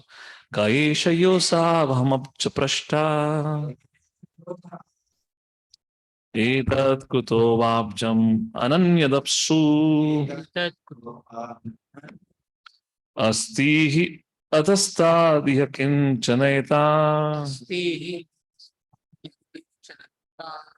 Adhishchitam yatra satana bhavyam. So he thought, Arey, Abja, 3 times Abja is used. Abja Prashta, on the top of the lotus. Va Abjam, this lotus flower. And there is, like this, 2 times it's been used. So Brahmaji began to think, Arey, who am I? What is this lotus flower? Where from this lotus flower came? Where did I come from? I don't see anyone. What is all this happening? Like that, Brahmaji began to ponder. Please read out. Lord Brahma, in his ignorance, contemplated, who am I that am situated on the top of this lotus? Wherefrom has it sprouted? There must be something downwards, and that from which this lotus has grown must be within the water. So Prabhupada makes a very beautiful line at the end of the purport. Prabhupada says, the most intelligent man is he who tries to find the cause of his personal existence and that of the whole cosmic creation, and thus tries to find the ultimate cause. If his attempt is properly executed with finances and perseverance, it is sure to be crowned with success. So first of all, the goal of the life, search for the absolute truth, and then search for the absolute truth with the help of Guru. That is what I mean by properly executed. And then what happens? Ussaha nishyat dhairya. That has been described through the word perseverance. Success is guaranteed. That's the lesson 3 from here, if we persevere like this under the guidance of Guru. Text number 19. Then Brahma ji ने सोचा भाई कुछ तो नजर नहीं आ रहा, कमल का stem नजर आ रहा है, let me go down and see कहां से ये स्टेम आया है. सो ब्रह्मा जी does that. साइथम उदिक्षा तदब्जनाला. तो अब्जनाला मतलब कमल का नाला, मतलब स्टेम पकड़ के नीचे उतरने लगे. नादिभीरंतर जलम आविवेशा.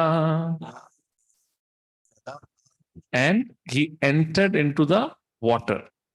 Narva gatastat kharanala nala. Nala, stem is not ending only. He's going down, going down, going down. He's not able to see the end only. Nabhim vichinvam tad avindatajaha. He could not find the end and he was confused. What's going on? So Brahma reached, but went on going inside, but he could not trace out the root, like that being mentioned. And Prabhupada makes a very beautiful point that makes the lesson 4, and that is, by dint of one's personal endeavor, one may go nearer to the Lord, but without the Lord's mercy, one cannot reach the ultimate point. Brahmaji, by his endeavor, could climb down. He could reach nearer, but he could not see the Lord. It's something like, imagine somebody is knocking on the door. Let's say we bolt the door from inside. Somebody is knocking outside. How can he enter inside? Only when the person who is inside opens the door. That's it. Now don't do this analysis, paralysis by saying, Prabhuji, nahi khidki se kood ke aa jayenge, waisa ho jayega. Don't break the analogy. Simple analogy is, if somebody opens the door from inside. So that's what means, unless Lord gives the mercy, we cannot enter or we cannot understand him. Text number 20. And then he went on. So here in verse number 20, the first deep sea exploration is described. Almost around 400 years, he was searching. Mera baap kaun hai? Who is my baap? Text number 20. Read the translation directly. Time is less now. O Vidura, 100 years passed for Brahmas, who was searching out his source in the unfathomable darkness. Time, the chakra of Vishnu, which proclaim the approach of death for the embodied soul, destroy the lifespan. So for 100 years like this, it was completely pitch dark. Nothing is there. It's just after post-dissolution. So he's not able to see anything. And then what did Brahma do? Text number 21, Brahmaji thought, let me go back. Let me go back and then think what to do next. Tato nivratto pratilapta kama. Nivratti means detached. In that context, the word is used, which means failure. He didn't got success. A pratilapta kama. His desire was to find out who is my cause. So thus failing in his attempt, Swadhishnimasadya Punasadevaha. Punasadeva. So what did he do? He returned back. Shanerjita swas nivrattu chitto. He took a deep breath. Controlling his breath. Nayasi that aruda samadhi yoga. He engaged himself in Dhyana Yoga. Please read the translation. Thereafter, being unable to achieve the desired destination, he retired from such searching and came back again to the top of the lotus. Go ahead. Thus, controlling all objectives, he concentrated his mind on the Supreme Lord. So one who is proud of his abilities and makes an endeavor to search out or to attain the Lord on his own strength, something like that is described here. Tato nivratto pratilabdha kama. Swadhishnam asadaya punasadeva. Brahmaji tried on his own to search out the cause. So Vishwanath Chakravarti Thakur writes, when those who are proud, they think on their own strength, they'll be able to get the mercy of the Lord, is not possible. In fact, their search for Lord is only a waste of time. That is jnani. But what happens in the last two line? Shaner jitva, shaner jitaswas nivrattu chitto. He performs samadhi yoga, but devotee performs bhakti. And when he takes shelter of the Lord, and the Lord reveals like that. Please read out this highlighted portion. One who gives up pride attains the Lord through meditation by the Lord's will. This is the fifth lesson here. And the sixth lesson comes from Prabhupada's puppet. Please read out. To cease from personal sense endeavors. Now, so what is surrender is what Prabhupada is talking about. Now, because Brahmaji failed, and what he did, he returned back and he surrendered. So we talked about devotee practice bhakti yoga. So Prabhupada, there's a very beautiful definition of surrender here. Please read out. To cease from personal sense endeavors and to concentrate on the supreme cause is a sign of self-surrender. And when self-surrender is present, that is the sign of devotional service. That's it. So to cease from personal sense endeavors and to concentrate on the Lord is a sign of self-surrender or surrender. Text number 22. For how long did he perform meditation? Kalena soja purushya shabhi pravritta yogena virudha bodha swayam tadanta hridaye avabhatam apashyata yanna purvam. So, Purusha Ayusha. So, approximately somewhere around 100 years of meditation he did. What happened? Through this process, Yogena, Virutta Yubodha, Tesham Satata Yuktanam Vajatam Priti Purvakam, Dadami Buddhi. So, Viruddha Bodham, he got the intelligence. Swayam Tadanta Hriday Avabhatam, and then everything manifested within his own heart. And what happened then? Apashyata, what was not visible to him before, became pashyata now. Like that is described in text number 22. Prabhupada is a beautiful puppet here. Please read out. The Supreme Lord can be experienced only through the process of devotional service and not by one's personal endeavor in mental speculation. Therefore, last line. One has to wait for the mercy of the Lord before one can either render service unto him or know him as he is. So our process of dayama will depend on the mercy of the Lord. Text number 23. Now he gets the darshan of the Lord. Now, darshan of the Lord, and now from this verses onward up to the end of the chapter, there's a beautiful discussion about what he saw in the form of the Lord. Mranal Gurayat Sheshabhoga.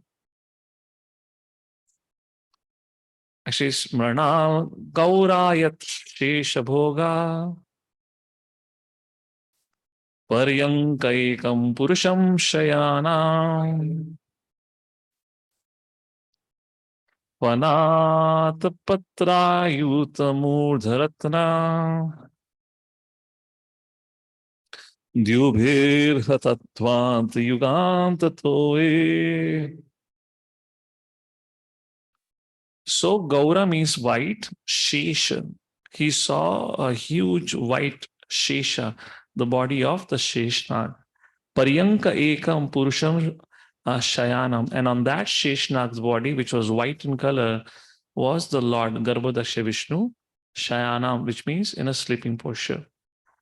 Fana means the hood, like that. Not the hood here, Fana the Patrayuta.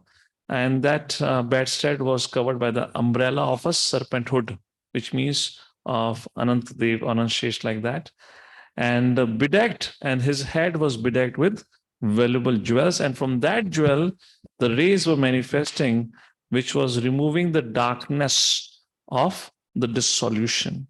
And 24th verse onwards, now there is the description about the beauty of Garbhodaksha Vishnu as he saw. But what did he saw? Garbhodaksha Vishnu, who will see that? Text number 24. Considering the time, let's continue with the translations only now. So, okay, let me just give you some things about it. I will not read the Sanskrit here. We have only 20 minutes approximately remaining. So here he offers, he compares the Lord's beauty with Coral Mountain. And Yes, things will come ahead. Let's read out Vishnu Chakravarti Thakur, what he writes. The complexion of his form derided an emerald mountain. His yellow cloth derided a cloud encircling that mountain at sunset. His crown derided. Yeah, there are 5 things mentioned. I forgot to write here. There are 5 things which it describes here. Any one of you have been to, let's say, Badrinath for that reason? Okay. So, when the sun rises in the morning, now Badrinath is a good 12,000 square feet. What do you call it? Feet of whatever the measurement above the sea level they have it is somewhere around 11 or 12,000. So when early in the morning, when you see when the sun rises and when the sunlight falls in the Himalaya, which is at times covered with the snow. When I went last time, it was right after Akshaya Tritiya. And when I was there, it was all covered with snow. In fact, it was snowing also. The snow-capped peak, when the sun rays falls onto it, it looks like as if it is a gold mountain. Second thing, when the sun sets in the evening, then you will see it gets into a little orange color hue. And that is what is being compared here with the dhoti of the Lord, like that is being described. Like that, there's a beautiful description given how the Lord's body has been compared with this emerald mountain, like that. Please go ahead and read out now. 5 things. The complexion of his form derided an emerald mountain. His yellow cloth. Vishwanath Chakravarti Thakur is saying derided. The form of the Lord was such that the beauty of the emerald mountain faded away. That's what derided means. Please read now. His yellow cloth derided a cloud encircling the mountain at sunset. His crown derided the shining mountain peak. So his crown, shining mountain peak. Okay, next. His garlands derided the jewels, streams, herbs, and flowers decorating the mountains. So there's a flower of valley there only. And it just looks so beautiful. So his garlands derided the jewels, streams, herbs, and flowers, like that. Next. His arms derided the bamboos growing on the upper portions of the mountain. Which means they're huge trees, actually. Next. And his feet derided the trees going at its like base. that, the analogy. So this is, again, analogy is given so that we can have some comprehension of the beauty. You find the same thing in the 11th chapter of Bhagavad Gita also. When the Virat Purush has been talked about for the first time, and Sanjay described what he said to Dhritarashtra, it seems like as if hundreds and thousands of sun have arisen all together. Such is the effulgence of the Virat Purusha. It was not exactly like that, but it's just to tell us so that we can have a mental picture here. Okay, text number 25, please read out the translation. Now in text number 25, his large body of beauty is compared to 2 things. What are the 2 things? Please read out Prabhupada's translation. His transcendental body, unlimited in length and breadth, occupied the 3 planetary systems, upper, middle, and lower. His body was self-illuminated by unparalleled dress and variegatedness and was properly ornamented. So his body, first thing, was so huge as if it occupied the 3 planetary systems. His dress was self-illuminated, which Vishwanath Chakravarti Thakur writes, can change color on its own, like that. And variegatedness, and he was very properly ornamented. Then text number 26 describes about the Lord's lotus feet. Please read text number 26 translation. So what happens here? Okay, let's take a look. Pumsam sakamaya viviktamarge abhyachatam kama dughangri padmam pradashyantam kripaya nakendu Mayukhabhinnangulicharupatram.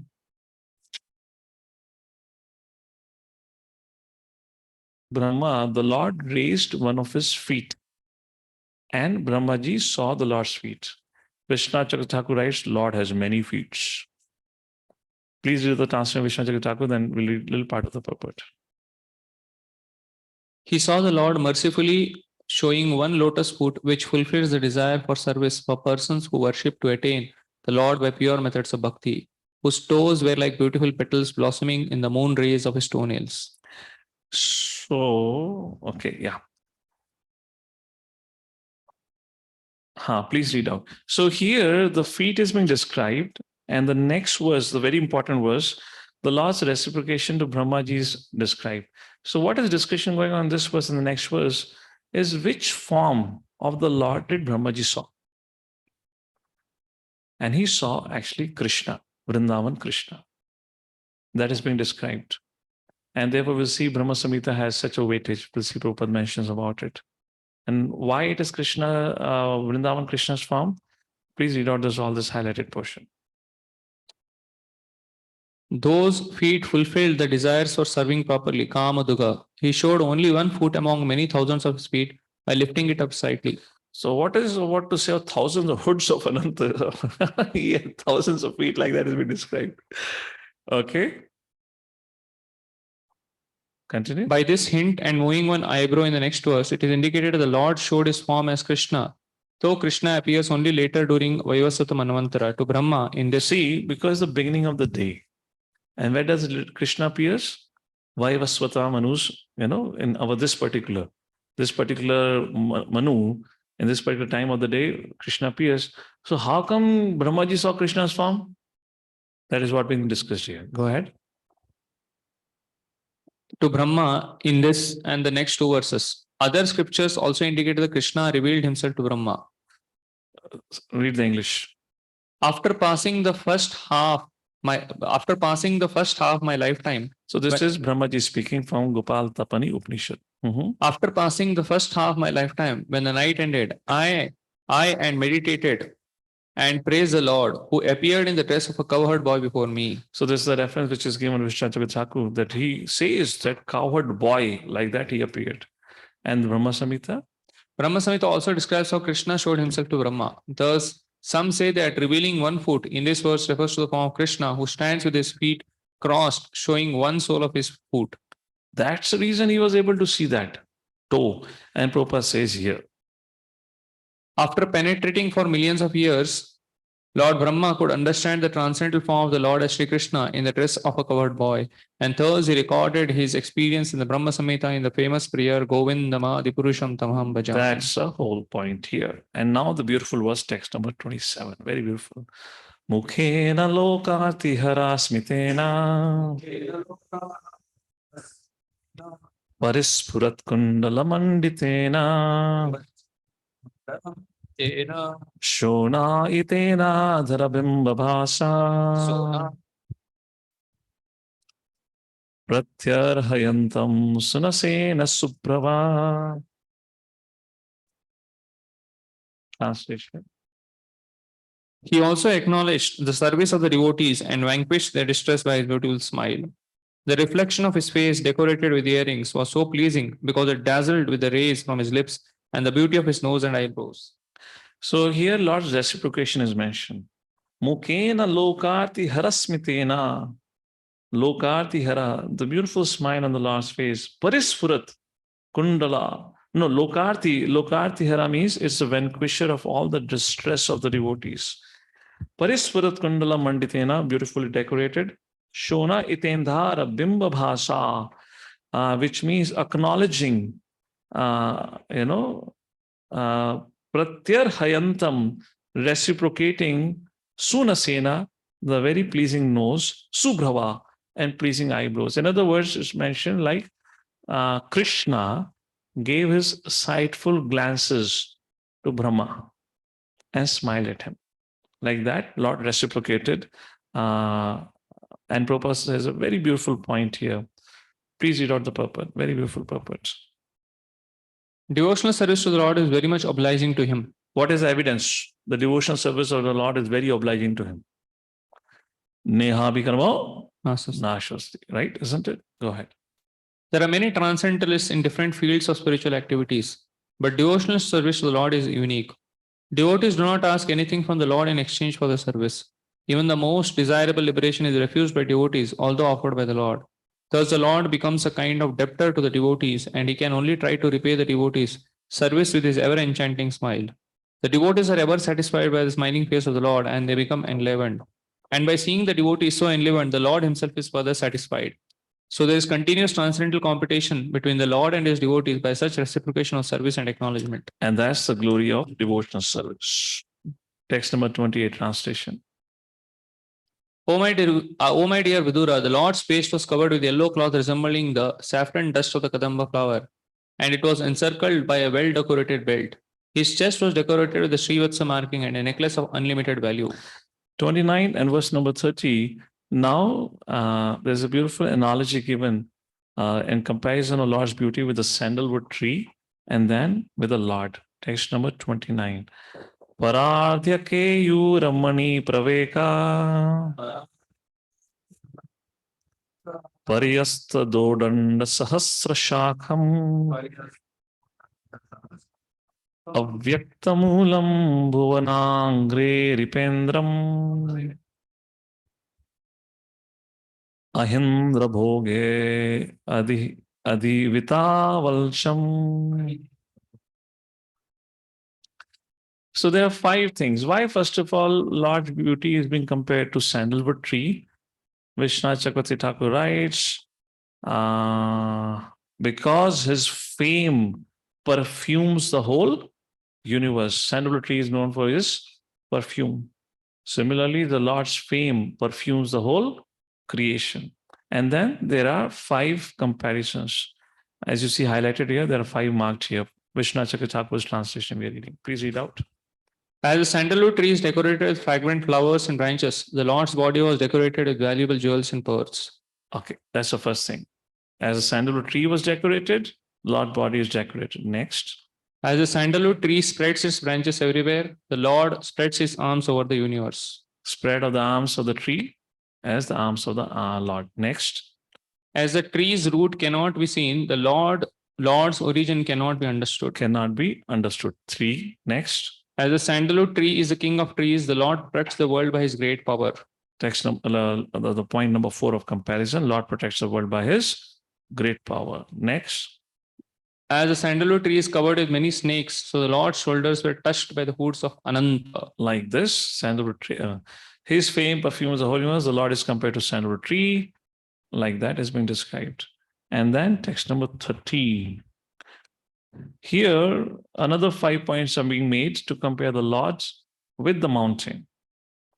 Please read out. Brahma saw the Lord as a friend of Ananta, just as Malaya mountain shelters the king of snakes. So what he saw, point number 1. He was embraced by the Garbhodak ocean, just as that mountain is covered with streams. So there are many waterfalls on the ocean, on the mountain. Similarly, our Lord was covered by or embraced by Garbhodak ocean, correct? And he wore crowns like 1,000 mountain pinnacles of gold. There are many peaks in a mountain range. Like that, he was wearing a crown. And I described how does a mountain peak look like, particularly if there is snow capped. It really looks like glittering, like, particularly early morning sunshine, which is golden hue. It looks like it's a golden mountain like that. Next. Holding on his palm the Kaustuba gem, just as the Malaya mountain has one shining peak and contains mines full of jewels. So Kaustuba gem was indicated to the mountain having all kind of gems like that is being talked about it. And then text number 31.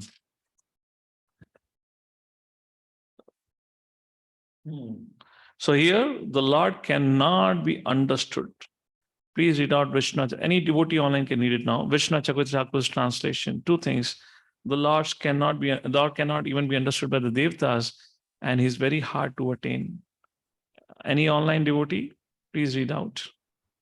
He saw the Lord endowed with a garland made of his own glory, who was surrounded by the Vedas, singing his glories like bees, and who was not understood by the Devatas of the sun, moon, air, or fire. He was hard to reach because he was surrounded by his associates and weapons, all made of eternity, knowledge, and bliss. Purport? From starting or the highlighted? Highlighted only, Prabhu. He cannot be understood by the Devatas, such as the sun, moon, Vayu, or Agni. So first, he cannot be understood even by the Devatas. Like same thing, the 10th chapter, 2nd verse, Bhagavad Gita, Krishna says, right? What is it verse? Na me vidu surgana, not the Devatas, nor the Rishi, although born from me, cannot understand me. And now, second point, why is he hard to attain? Please read out. He is hard to attain because of being surrounded by his associates like Jay and Vijay, who have bodies made of eternity, knowledge, and bliss, or by his spiritual weapons, such as the chakra, who protect the Lord. So like that, it's difficult to approach the Lord. Text number 32.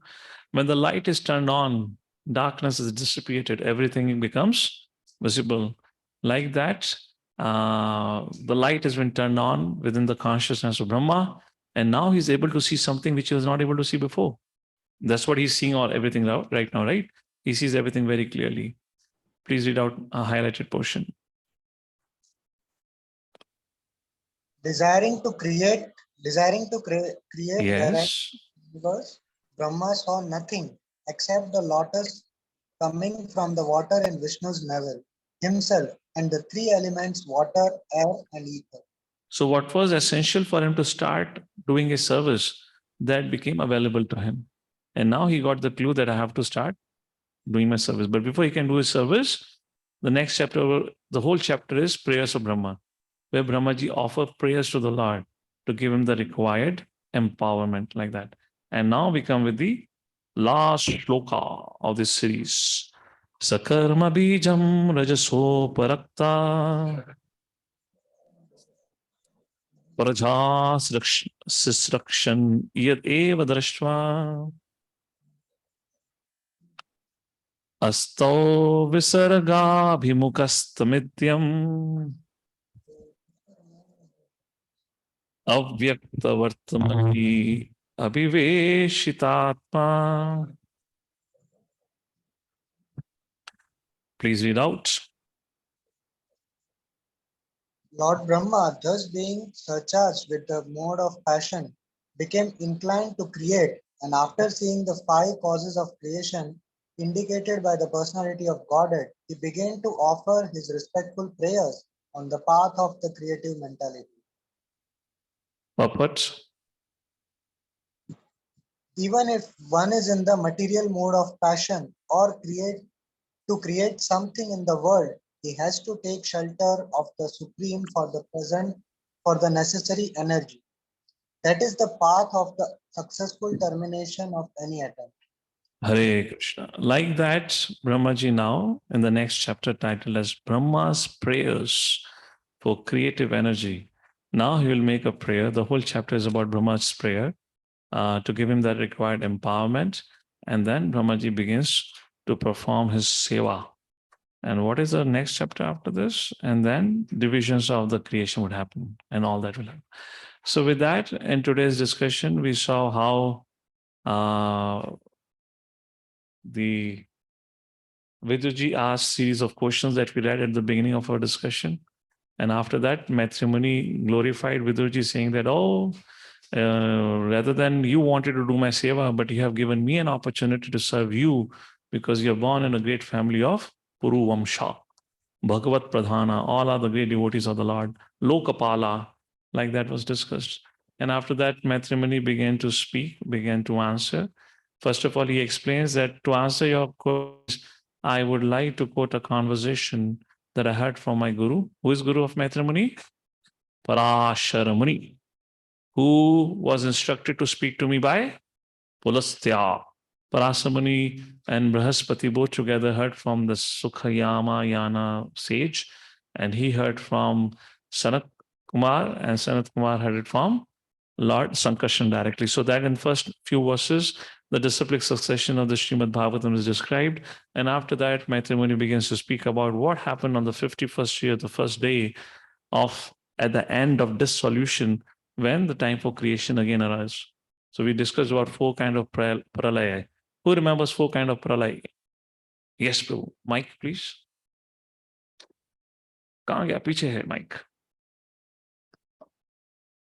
बोलिए. Nitya Pralay, that Bhutva Pralay, living entity takes born and again he leaves the body. Next. Next is Naimittika Pralay. Correct. That is at the end of Brahma's day, and Prakritik Pralay is when end of Brahma's life. Atyantik is when living entity attains liberation. Correct. And then what happens at Naimittika Pralay, we briefly discussed about it. And then like that. And then Matrimony began to speak about how the creation began with Garbhodaksha Vishnu. the lotus rose again. The victory of lotus happened. In other words, and then Brahmaji appeared. Brahmaji was clueless what's happening, and all that discussion happened. Then Brahmaji went down the stem in search, but he couldn't figure it out. He came and he performed bhakti. And then Lord manifested within his own heart, gave him the vision with which he could see and understand. And therein he saw the beautiful form of Garbhadaksha Vishnu. No, he saw the beautiful form of Krishna. He did saw Shayanam, on the beautiful white body of Sheshnag. Looks like he might have seen Garbhadaksha Vishnu in the beginning, and then later on he saw the darshan of Lord Krishna like that. And that's how this chapter ends, wherein the beauty, what he saw, has been described by Maitri Muni. With that, we come to the conclusion. There is a question on the chat. Hare Krishna. I need to catch a train, so I need to leave. Hare Krishna. Vasudev, Prabhu, is the description of the first day of Brahma's life? No, I already repeated a few times. This is of the current day. All right. So this is the 51st year, and of this day in which we all are living. We all are there. Hare Krishna. Jagadguru Srila Prabhupada ki. I have a question. Can I ask? And आप लोग निर्जल एकादशी की अभी समाप्त हुआ. The whole 5 days an exhaustive study program, but thank you all for this opportunity. I got to open my third canto after a long time. I also got to read this week about creation, maintenance, and pralay a little bit. Thank you. Hare Krishna. Hare Krishna. Hare Krishna. So let us also express our gratitude to S.V.S. Madan Sundar Prabhu. Prabhuji, despite the very tight schedules, so many programs at Hinjawadi and his own Bhakti Vedanta studies and exams and other things, has taken out 1 full week time for giving us this Bhakti Vaibhav course. In fact, it was a very technical subject, creation, sarga, visarga. But so beautifully Prabhuji brought out lessons not only from Prabhupada purpose, but also from Vishwanath Chakravarti Thakur's commentary. And in a very balanced way, taking highlighted portions from both the Acharyas' commentaries, Prabhuji brought out beautiful lessons. So it was very interactive also. And along with the commentaries, Prabhuji was sharing many of his experiences during his travels and his preaching, which was bringing life to the discussion. So it was very amazing to hear Prabhuji from the third canto. And we really didn't feel bored, or at least I really enjoyed hearing from Prabhuji. So let us express our deep gratitude to his guest, Prabhu, 3 times loudly chanting. Hari Bol, Hari Bol, Hari Bol. Thank you.